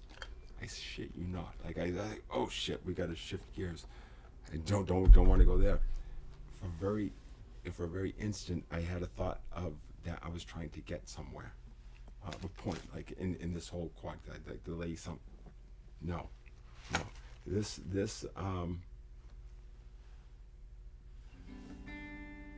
what I'm noticing is, this go live thing that I do. Oh, look at this. Filmmaker Ken Burns reached out as I'm doing my QuadCast. Maybe he wants to do some collaboration. Let's see. Let's see.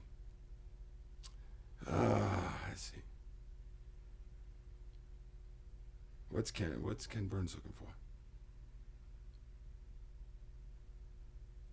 It's too long, Ken. I don't know what the fuck you're asking for. Wants $15 for each. Oh, okay. It's a political one. Go figure. Shit. Ken, no. Yeah, I don't vote. It's just very confused. I'm not down with it. I live my life as best I can within these systems and institutions, and I'm only struggling because I'm doing my best to live according to their rules, and I am, and they're still treating me like shit, and they're not doing their side. They're not playing by the same rules. I'm supposed to have certain rights, and they're shitting all over them, separating me from my service animal.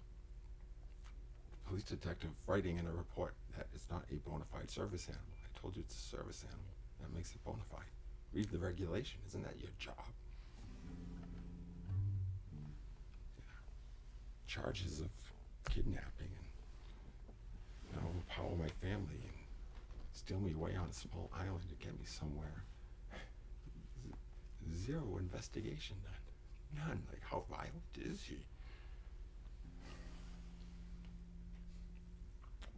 This is a woman who saw violent threats and violence in her family, and someone that looked like I was in the midst of a spiritual emergence. She mistook it for someone who was having a psychotic break and threatening his mother's life 40 years ago.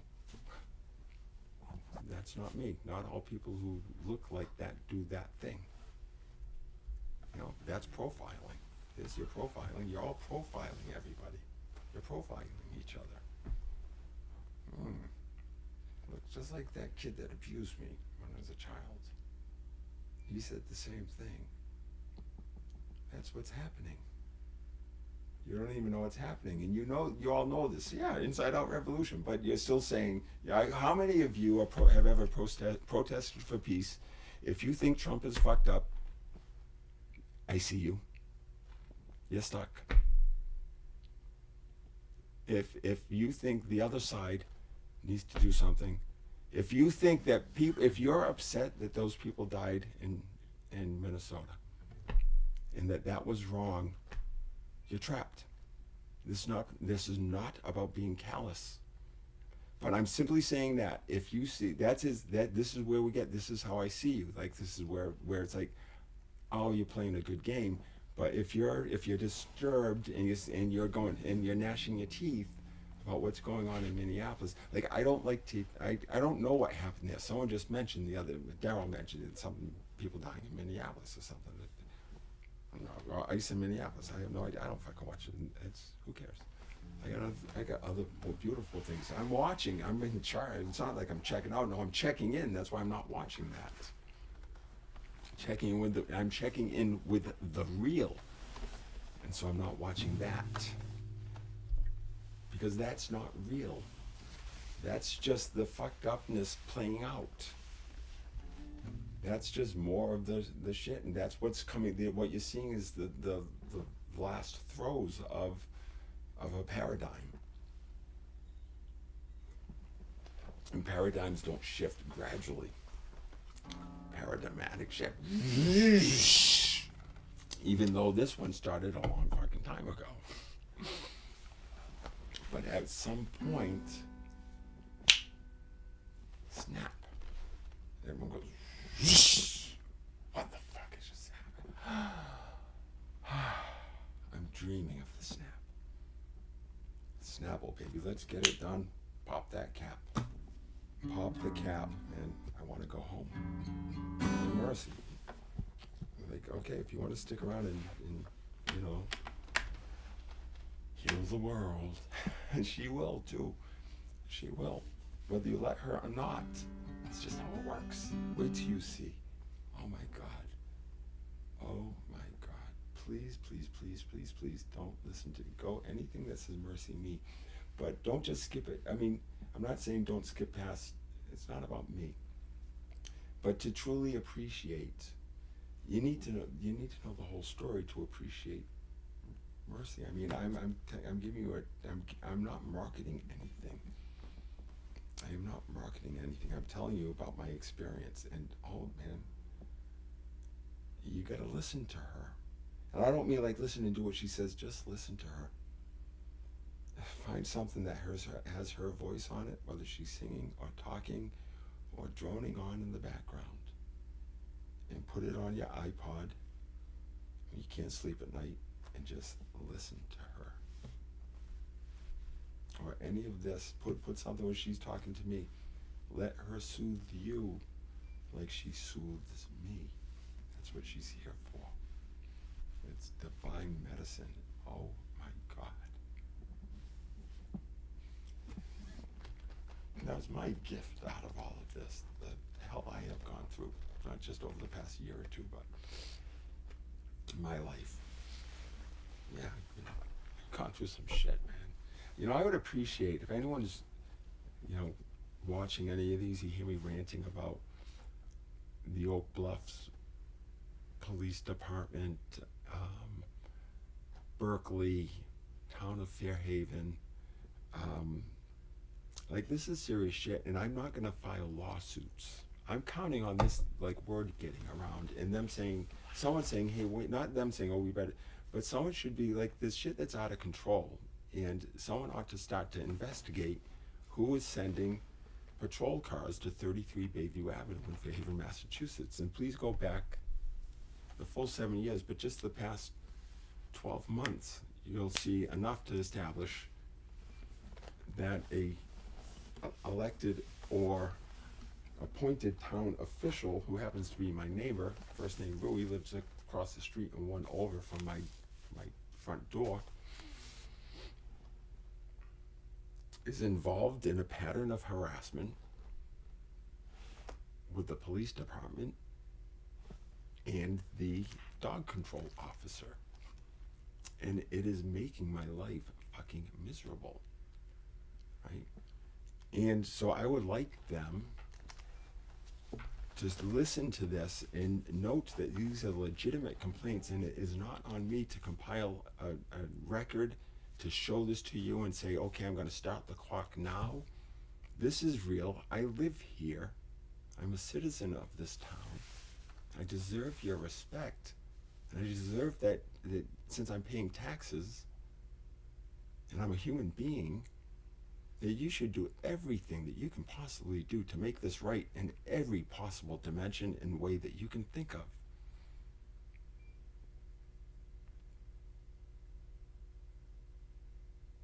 You should get real creative. If you want some help, let me know. But it would be cool if someone took this and said, threw it over to someone who's in the Fairhaven Town Hall, say, you might want to check this out. I know I'm putting a target up, but there's already a fucking target on me, obviously. Right, Joe Rando? Remember the fucking Far Side? You got a deer in the forest. And there's like 3 deer in the forest, and they're hanging out there. And one of them's got this big bullseye, right? It's like right at the heart. And one of them says, the other one says, bummer of a birthmark, Hal. Yeah, that's what I got. Got a fucking bullseye right on my heart. Bummer of a birthmark. No wonder I had no wonder they diagnosed me with an arrhythmia. Yeah. Twinkie time. You keep secrets. Secrets are bad. I don't keep secrets. If my wife was fucking around with me, then fucking around when we're married, I told my kids. That calls into question who your father is. That's the truth. No, I'm not taking a fucking DNA question. That is who your mother is. They need to know that. Okay? Fuck you. It matters who my mother was, and she was not my children's grandmother. She was not the stories. But who she really was is who I experienced. So I need to know who the fuck she was. If she was fucking around while she was pregnant with me, I was there. Yeah, I was fucking there.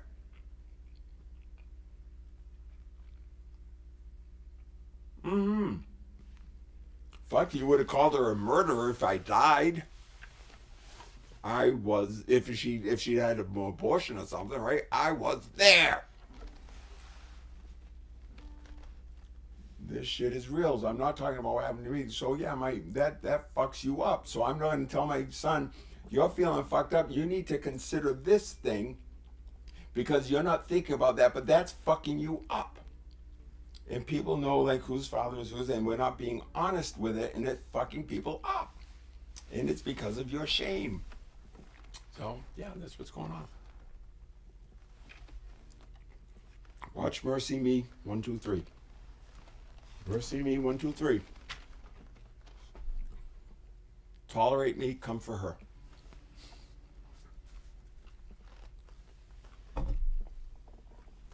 If you all said we'll get all 8 billion people to tune into JakeLive, as long as Jake stays the fuck away, just for Mercy, cool. You'll see no more Jake. Okay, no more Jake. That's cool. I only come find her. But pay Jake the fucking money first. We got to get that shit's got to get figured out. So first we fix all that shit. The shit about Jake getting arrested and hospitalized and the entire world saying he must have done something wrong. He did nothing fucking wrong. Oh, that was John. This is Jake talking for John. Huh. When I start breaking it down, the shit that I experienced, when I start breaking down, why is this really, really, really fucking eating at me? Really, and this is the work that Mercy and I do. I get going. She gets a spidey sense. I'm pretty clean. But she knows, no, we want everything. She's like, I got something. We keep getting deeper and deeper and deeper and deeper and deeper to get at the fucking essence of it. the root of the problem instead of treating all the fucking symptoms. MDs, all you're doing is treating symptoms, and you've got it backwards. You're trying to stop disease. You're trying to stop the disease. You're trying to make things go backwards. Let's get you, let's get you back where you were, right? Better than before. Oh, you're always better than before. You're just using the wrong standard. There is, let's just, I'm gonna just in case, just a crazy idea. Let's imagine that there are two dimensions upon which we might mention a human being, a Homo sapiens progress, the big picture. One you can see and one you can't, right? The one you can see is doing this, is doing this. The one you can't is doing this. As this is, and the more this does this, this one, the one that matters is doing this. And you keep trying to prevent this. Disease, Carrie Bennett got this, it's dis-ease, it's just dissonance. It's a disruption.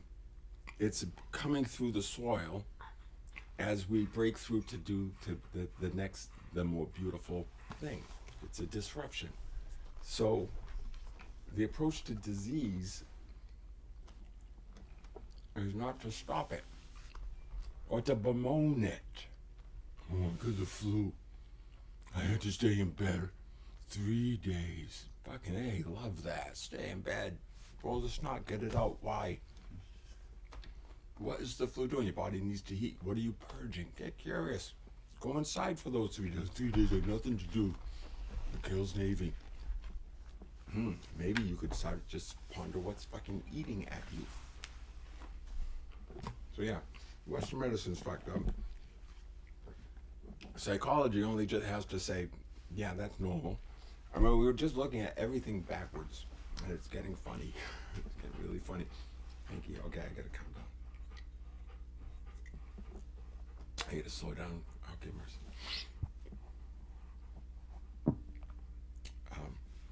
I gotta play. Okay, Frankie. I gotta play.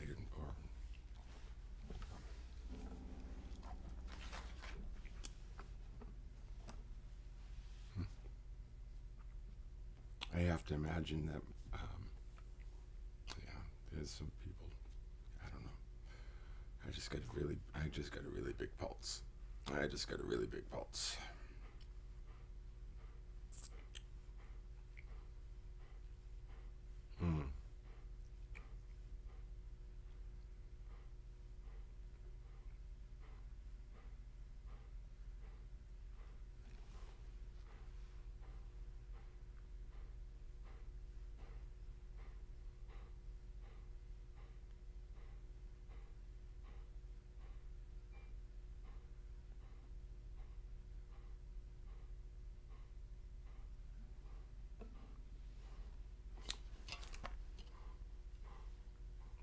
We're all over the place here. Frankly, you gotta lie down.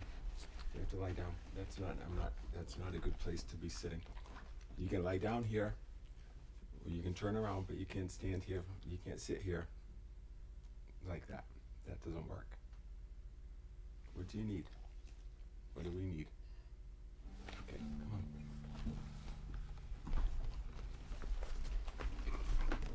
Excuse me. Oh, come. Okay. Need some water. Sorry, boo. Ain't gotcha.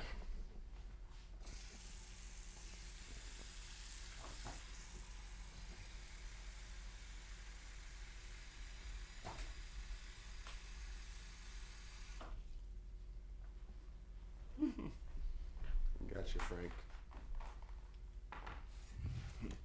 Frank, water is what he wanted and was asking me for. That's the little dance that Frank and I go through to kind of come into communication, sync up with each other. We're not like, oh, we got to make that better. That worked just fine. He told me before you start playing the guitar, would you put down some food and water for us, please? It wasn't that he was panting, right? You hear him panting? I got up. Once I saw his bowl was bone dry, and the food dish was empty, I grabbed the water, walked right out the dog door. Wild. Mr. Toad's Wild Ride. Oh man, Barrett gave me the initiation that introduced me to the first psychoactive compound I had that was not plant or fungus, like mushroom, was bufo, a toad venom. Fantastic. Wow. So cool. Fascinating, and if you do this work, like it's fun. It's not like these are not party drugs. Like when I say, man, that one is fun. It's not like, yeah, we do that. We go out and do keto on a Saturday. No, this is like you're deep inside. It's like just amazing, and it's I call it the consciousness arts, and it is basically learning to navigate your consciousness, shift states, and it's basically a vibrational game kind of thing. And you learn to do it. Use certain legal, depending on where you go, certain things are legal where they're not in other places in the world, and you use some of these natural substances, and they alter your consciousness and do these amazing things. And what I have learned is that they do it following certain patterns, and that other compounds will can initiate the same patterns, and then you come say, oh, that's doing, and then you're kind of shifting intentionally, and then your state of consciousness just shifts more or less natural. It's just as a matter of flow to where it needs to be, and everything just comes together to support that, right? So the cannabis does not, you could say, does the cannabis bring me into that state, or does the cannabis come with that state in order to support that state, right? How do you know you wouldn't have been in that state if you hadn't smoked it? They're trapped in cause and effect. That was an assumption, right? So, maybe the cannabis allowed you to not completely crash, right? Or something like, you're going to go into this wild, high vibratory, expansive state if you didn't have the other compounds there too. Maybe they're supporting, but we're saying no, that causes it. Another way of looking at it comes with it, and it's a good thing. Everything is supportive, right? The fun thing with assumptions, when you don't know and you base your understanding, you establish an assumption and you base your understanding on it, right? Well, make a different assumption and set up and see what science follows from that. That's what we're talking about. We've gone a long way with Newtonian physics, and we can keep playing. The houses will still stand. Like, we don't get rid of that, but we don't have to be limited by that. He assumed cause and effect. I'm saying let's assume something else, right? And suddenly everything opens up. You say, wow, is there anything is that completely no? Oh, and all these mystical, all of these texts that we've been saying, nah, that kind of points to that. It all comes together. Because they were looking there too, and you go, nah, just like everyone was saying to me, nah. I bet he's as crazy as Maestro says. He seems like a nice guy. Seems like it's a good thing we have Maestro to tell us he's so dangerous. He seemed like a really nice guy. He was fucking good. That guy, that John Bennett guy, fucking A. He seemed like such a nice guy. Turns out he was a possible kidnapper. Dear friends of mine who I've given so much to,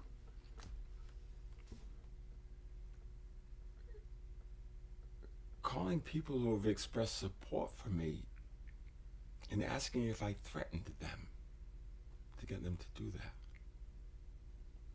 Yeah. Because their maestro said, do that. He has them do all these distasteful things. Call around, and someone kind of gets, You know, this is the thing, and this has happened before, right? Taryn has to call around to see whether Bloom's talking shit about Hamilton, because there's a tit-tat, there's something going on again with the maestro and so on. How many people have to be flung out of that organization by him? And then, well, we're going to be able to talk about that. Right? But one Christian made it.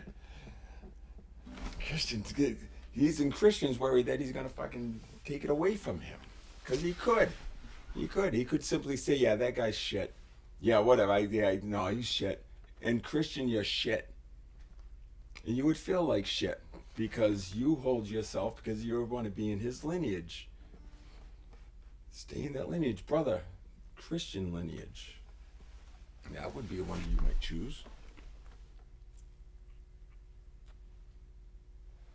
Did I ever do anything? You must have heard about it. Did I ever do anything to suggest that I was that person he said I was? And I was reaching out to you and Annie directly on other stuff. I didn't follow up on this, but you and I had a I thought that was a friendship because I was offering my service to your 501c3, right? That you were shepherding. And I was saying, I'm all for this. How can I help? You seem to be. I thought we made a connection when we were on that Zoom call. You and your lovely wife. I mean, I don't know, right, Christian? But this is your organization, Sanctuary. This is what your maestro did. Are you serious about this? About your organization? Are you comfortable that suddenly I got thrown out? This is your organization. You're on the 501c3. Is this important to you? Do you want to look at this?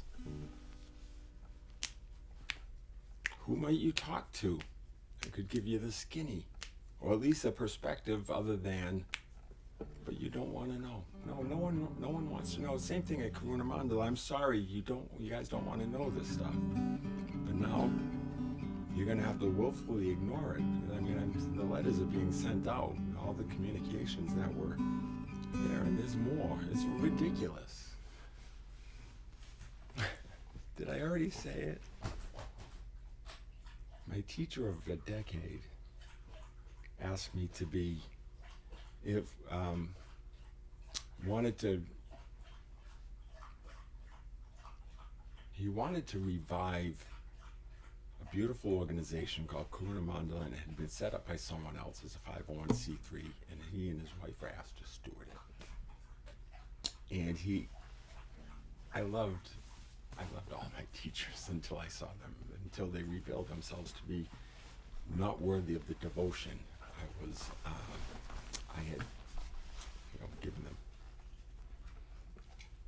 But love never changed. And so when my teacher of a decade, someone who's been through me through, like, to that point, the most horrific thing I'd ever been through, the discovery that my wife of 20 years, we got together in college, had over our entire relationship, she'd not been faithful. It blew me away. John was with me through that. Told me, I remember what you said exactly, John, when I was telling you that horrific story. You said it was a mind fuck. A mind fuck. That was a mind fuck. Jeez, you would know one. Fuck mind would know a mind fuck. Brilliant mind, absolute brilliant mind. He asked me to chair the board of the 501c3. They've been up and operating it, but they weren't really making it a thing. But now he was ready. He was going to have a teacher's apprenticeship, so he was going to building a school, different kind of school. Franklin, out. Get out of here. Come on. You're poking around my medicine tray. Fuck out of here. Come on. No. Get out. Go. Go. Lie down or go out. Good boy. Good boy. Thank you. That's how Franklin and I roll. No. Just come. No. All right. Bud, you're out of your fucking mind. Come on.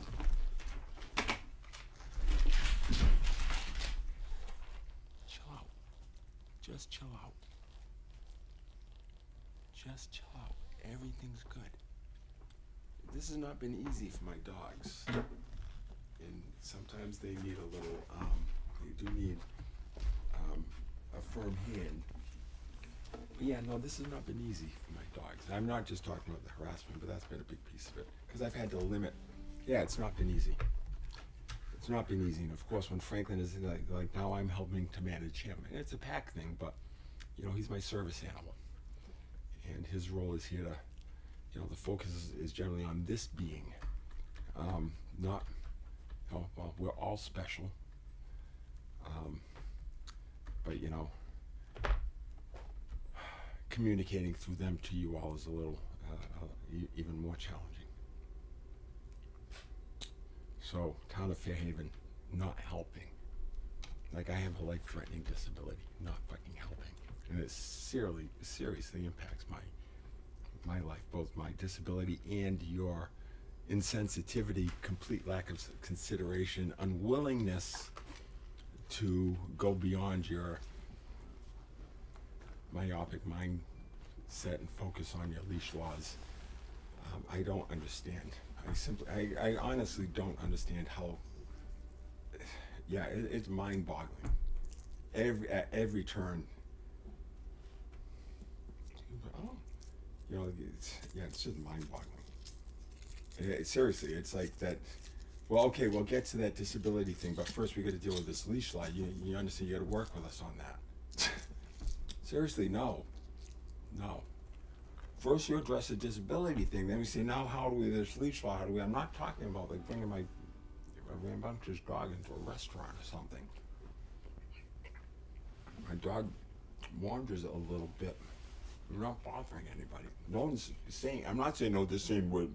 They're not even bothered by the dogs, right? The whole thing, what they're picking the dogs up for, because now it wanders a little bit because she's a puppy. We're teaching her to respect boundaries naturally. The dog on a chain, they're gonna bolt. It's not a good thing for a service dog.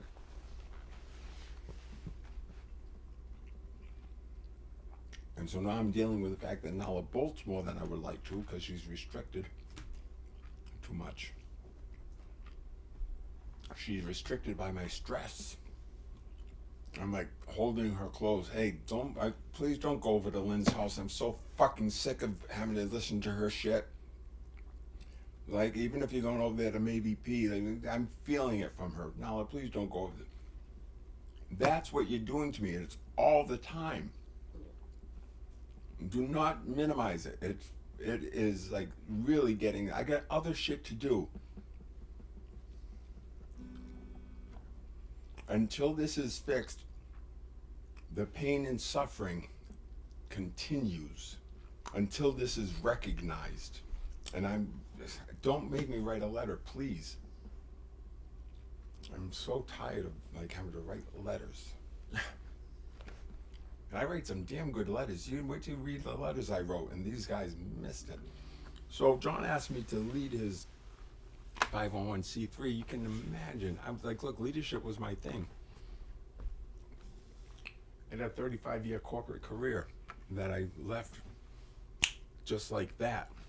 Took a huge chance to try to build this. Put everything, not just money, everything, but the only thing that, a quantum bit of John, that's all you left me with. Built it all with a quantum bit of John. Started there. So it was John, this is all. Especially the pinball machine.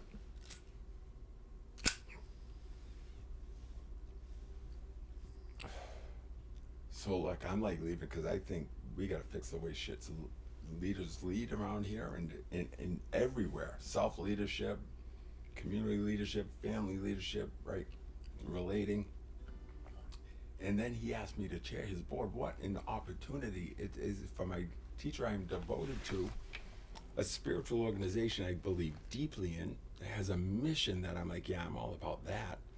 Like really, like it's not like, oh, and someday I'll do my own. It's like, okay, this is it. This is the one, and this is where I fit in. Cool. All right. This is cool. This is what I do now. All right. Love it. I said, oh, so this is it, because I've been having this vision of building a big community. A community was growing, it was going to grow. And it was going to be somewhere, I was going to be somewhere in it, and it was going to be growing around me and through me. And it's like, okay, well, this must be it. Come and be the chairman of the board. Yeah, cool. All right. So that was a few years ago. It was like October, November. Well, certain things weren't told to me before. I didn't know. I didn't ask the right questions. But I was really interested in the leadership of specifically a spiritual organization, because fucked up shit has gone on in spiritual organizations, and it starts at the top. So I'm going to say, So what do? As soon as the prospect of me getting to lead a spiritual organization, I had never thought about leading one before, ever. You put it on my plate. Well, if I'm going to do it, John, I'm going to fucking do it. Right? You gave me, but no, John does everything. He's a teacher. He's the revered teacher.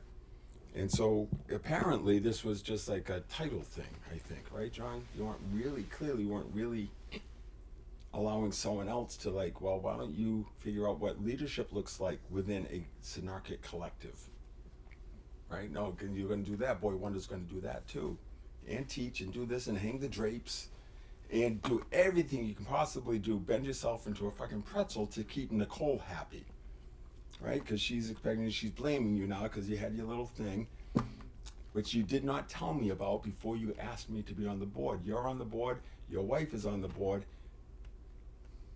and there's a massive disruption in your marriage. That would have been nice to know. This is what you're getting into, friend.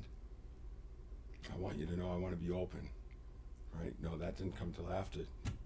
Okay, so I could deal with that. You know why, John? I've been through that, right? My wife had an affair. Nicole, I've been through that. My partner had an affair. John, I've been through that. I had a wife who was blaming me. And finally, I found a woman that loved me, and I went, and someone could call that an affair. I fell in love. Yeah, I fell in love, and I did that.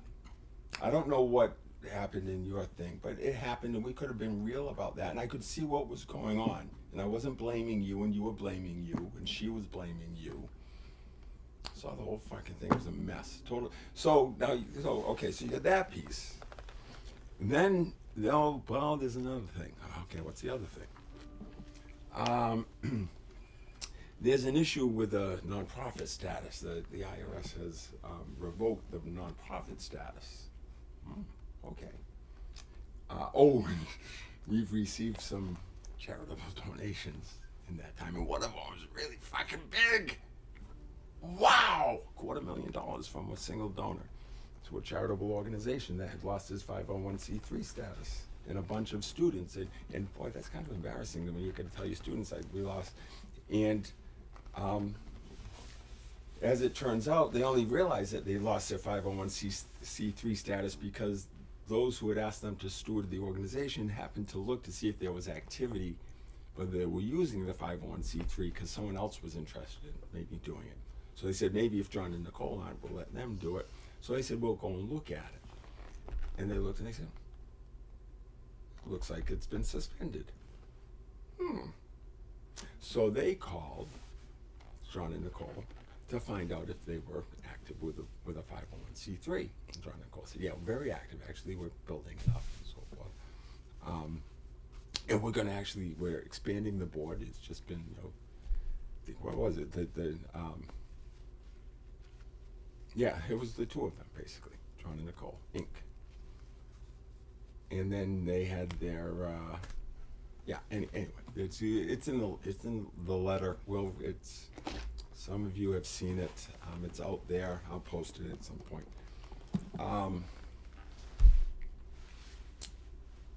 Said, well, we want to ask you, okay, use it. Well, we were looking online, and it says that the status was suspended. John goes, oh, John had not known about that. Didn't tell us or anything, and didn't tell me before I joined that there was so why, John, why was this? Well, what did they say? Well, that the taxes hadn't been properly filed.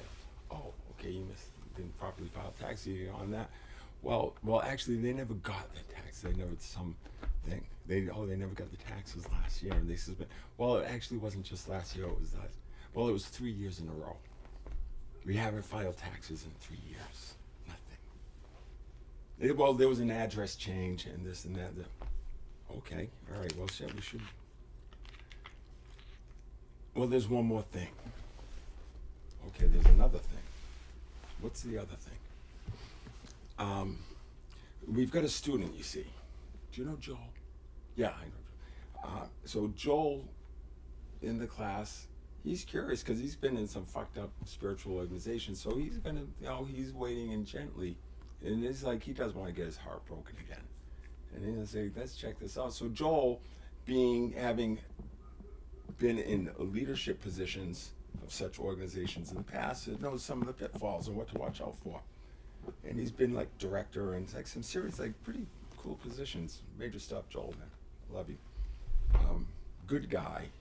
So honest, you guys scapegoated. You guys are terrible. What you did to him. Jesus, look just like Dan, just like spitting image.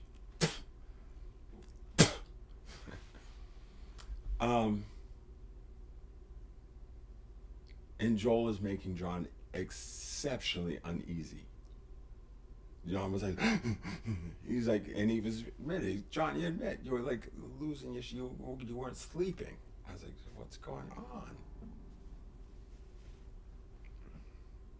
I said, no problem. Talk to Joel. Not like I'll handle Joel, but Joel is now that falls to me. John, all freaked out. That's what the fuck I do. Used to manage a $4.5 billion a year business. John, I don't know what the fuck you thought you were, who I was. Like, what? You're clueless. That I wasn't gonna like say what's going on, or at least say you haven't filed taxes in 3 years. Could I see the financials, please? That's a reasonable request from the chairman. I asked and I asked and I asked and I begged, and can I get on that a call with the accountant? We're trying to figure it out. Well, we don't know when it's going to be. I'm not doing anything. I don't work. I'm sitting here. Anytime, right, Nicole? We had an individual. Fine. Oh, anyway. Yeah. So that's what I came into. That's what I came into. Within a day or two of noticing this, I was talking to 2 lawyers to see what my responsibilities, obligations were. It's a 501c3 with a $500,000 a year budget. Typical 501c3 spiritual organization has a budget of about $150,000 a year. So this is a big one. It's attracting donations of $250,000 from individual donors, and it has very big aspirations. We best get this okay. We best get it nice and tidy and cleaned up, though, so we can have a sturdy foundation to build on.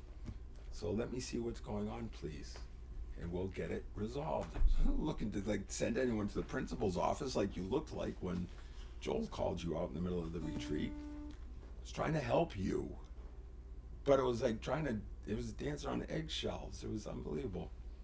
So anyway, so that was what I came into. One of the issues in spiritual organizations is hierarchy. Hierarchy is going to be abused all the time. So you don't fix it within hierarchy, you transcend hierarchy. So I'm thinking we need a different kind of structure. And I have a vision, because this is all happening now during the springtime. That's when Jake gets visionary. Things start to percolate. My sister knows this, and then she forgot it. So I have an inspiration, because I'm noticing that we are tying ourselves in knots trying to comply with the 501c3 regulations, and we're not getting any fucking benefit from it. We're not going to grow by people saying, oh, is it a 501c3? Okay, I'll donate to it. No, that's not how we're going to grow. We don't need to be a charitable organization. It's not about that. But it was, apparently. So I sent a letter, an email to the board, and said, hey, I'm looking at this and I'm about to do this, and man, what a pain in the ass because of all these things. And suddenly I have this inspiration. And I said, listen, I'll send it to you. And I would have sent this to all of my corporate teams, and they would have said, wow, Cool. What a big move. Let's look at that. I said, I am suggesting that I resign my position as chairman. I'm not going anywhere. And I said that. And here is how we would consider operating. And I laid it out for you. This is how it would work. It's anarchic. It's new. It's different. And it is consistent with what you're teaching us, John. On the cushion, we could have brought it into the boardroom, so it would all scale.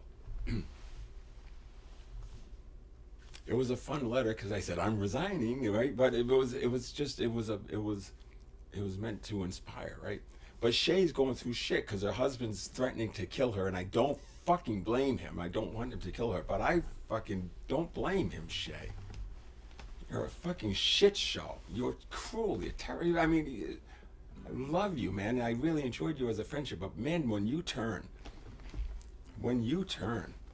kiss is going to be just right, whether it's your best friend's husband or your best friend.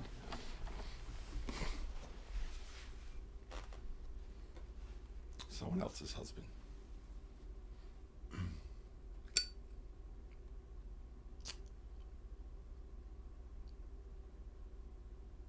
Shay was there was a crisis. One of the board members was in crisis, had a crisis going, and we had to deal with that. But they were upset with me that I would suggest that we make a change on this at that time. And they gave me no lack of shit and tore me a new asshole. John is giving me this bullshit like he consulted the sage oracle. And they're referring me to right speech and the Buddha's Eightfold Noble Path. It's like, are you fucking kidding me? What are you hiding? Because I saw that he is using organizational funds to make improvements to his home. You can't do that. It's a little thing, but it's illegal. It's tax evasion. You have to take it as income, declare it on your taxes, and then if you want to declare that your home is part of your business, part of the thing, then you come back and do it that way. We need to clean that shit up, John.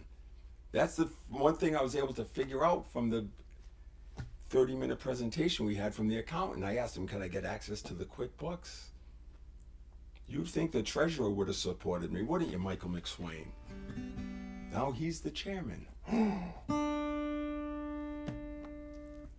And I have a letter saying, you guys better be very careful because we don't have insurance to protect the directors, and your teachers have put you in a fucking terrible position. And so I said, I laid it all on the line for him, and 4 hours later, John said, we'd like your resignation. Or we're going to have a meeting. Right? So they ousted me. I said, okay, I'm leaving. So they totally twid Sangha Care that was supposed to be there to protect student against, you all lost sight of it. And no one wanted to know, but now you're going to know. There was a whole lot more. I mean, man, oh man. Man, oh man, oh man. And then they bring in my intimate partner, Sharon. Shay brings you, Shay. You're wondering why guys fucking cannot stand dealing with you in relationship? My God.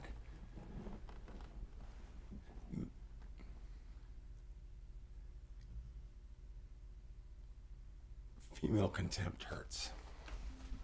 That's all I'm going to say. Men are deeply feeling beings. We feel more than you do.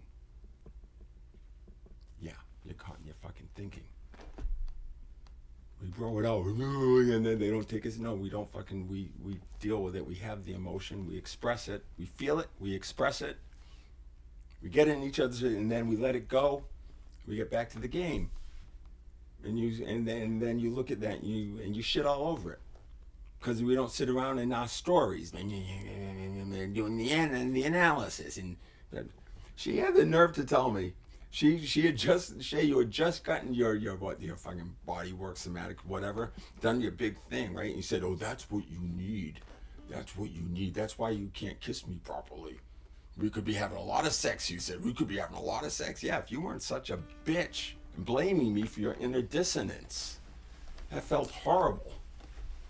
Put me in quite a fucking, what the fuck's going on? Yeah, it was great though, because I dealt with a bunch of shit from when I was a teenager. Now I know it wasn't me. Thank God. Shay, this isn't just easy because it's all there. So, okay.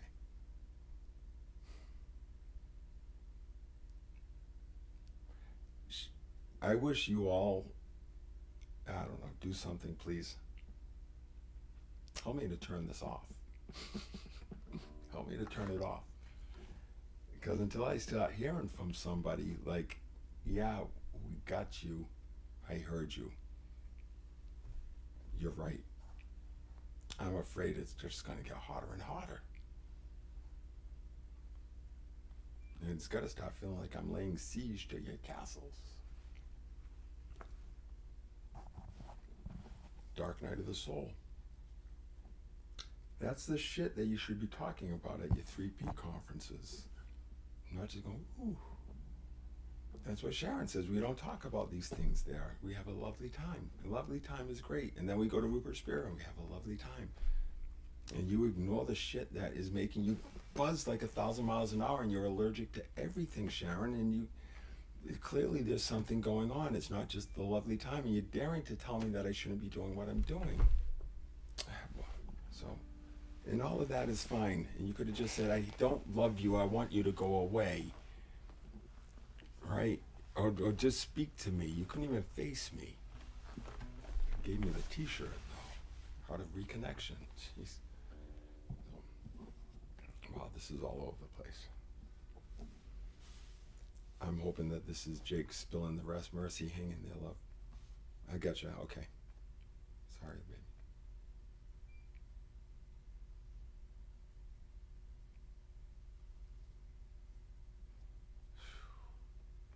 I'd rather just go back and, I'm telling you guys to watch that fucking video. Maybe I'm going to play a little bit and I'm going to go watch it.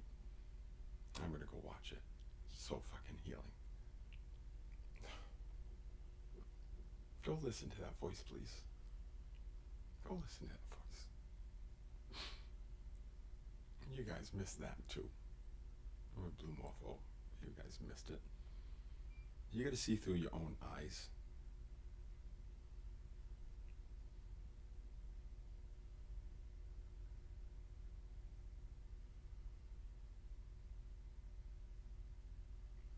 Oh, I had the sweetest moment today ever. I was on a call with Mercy and I was dealing with some really challenging things. We were getting at some very tender wounds. And she always do it. I go on my rant and she can always know. She said, there's something like, and it's like the part that's like, I'm going to defend this. She said, I want to go give some love to that part that you defended.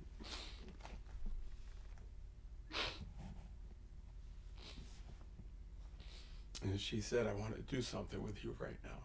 We do something together right now. I want to watch something with you. I said, yeah, whatever. But yes, whatever you want to do. She said, would you pull it up on your iPad and I'll pull it up on mine here. We'll watch it together at the same time. I thought she was going to say, I'll have you watch it later. She shares a short, Pixar short film. I thought I was going to watch it on Disney later or something. I said, yeah, I'll watch it later. She's no, we're going to watch it right now. It's only 5 or 6 minutes. And there's the lava. Yeah, Mercy, that's the greatest gift. That's the most beautiful thing I've ever said.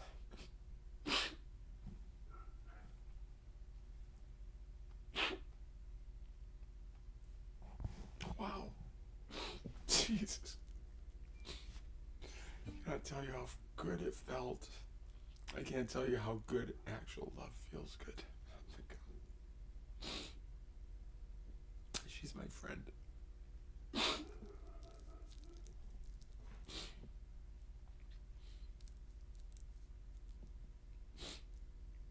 You need to try out this friendship that we're letting you witness.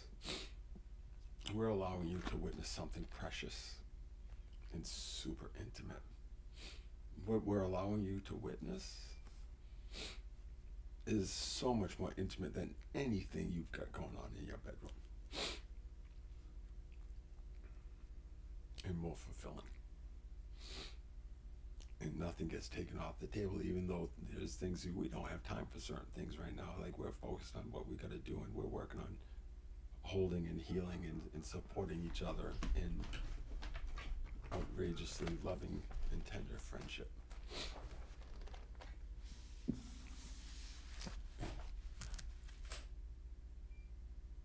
Look at that. Mercy me, 1, 2, 3. And I'm going to say it right here. You will witness the divine masculine and the divine feminine.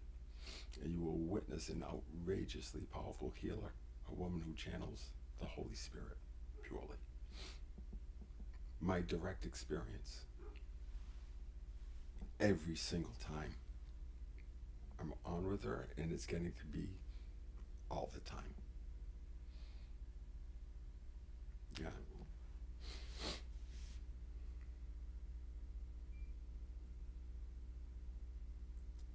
It's not that I see her eyes now all the time. It's that I feel like I look through her eyes. I see the world more and more as she does, even as I hold it as I do. And thank goodness both for you and me. Because, man, there is such tenderness and gentleness there. That Kali energy is wow. And when it's, oh my God.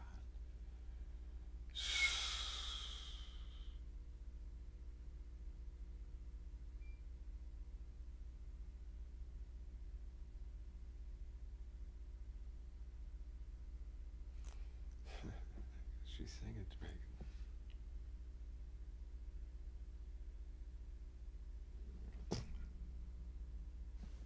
You're singing to me right now.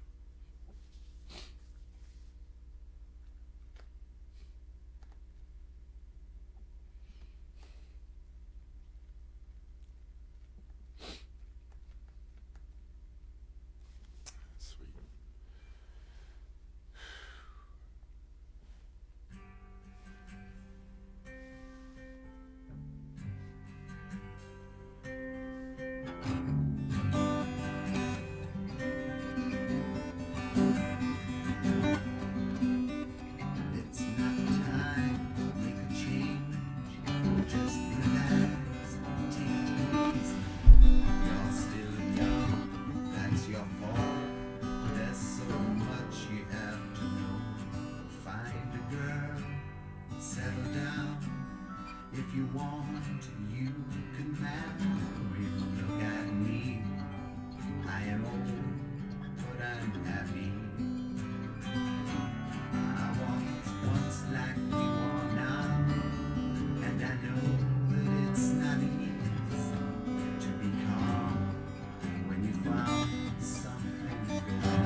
I'm just Jake. This is Al. This is Betty. We're Jake, Al, and Betty, Cosmic Busters. Till next time. Till next time. Woof, woof. And Franklin say woof.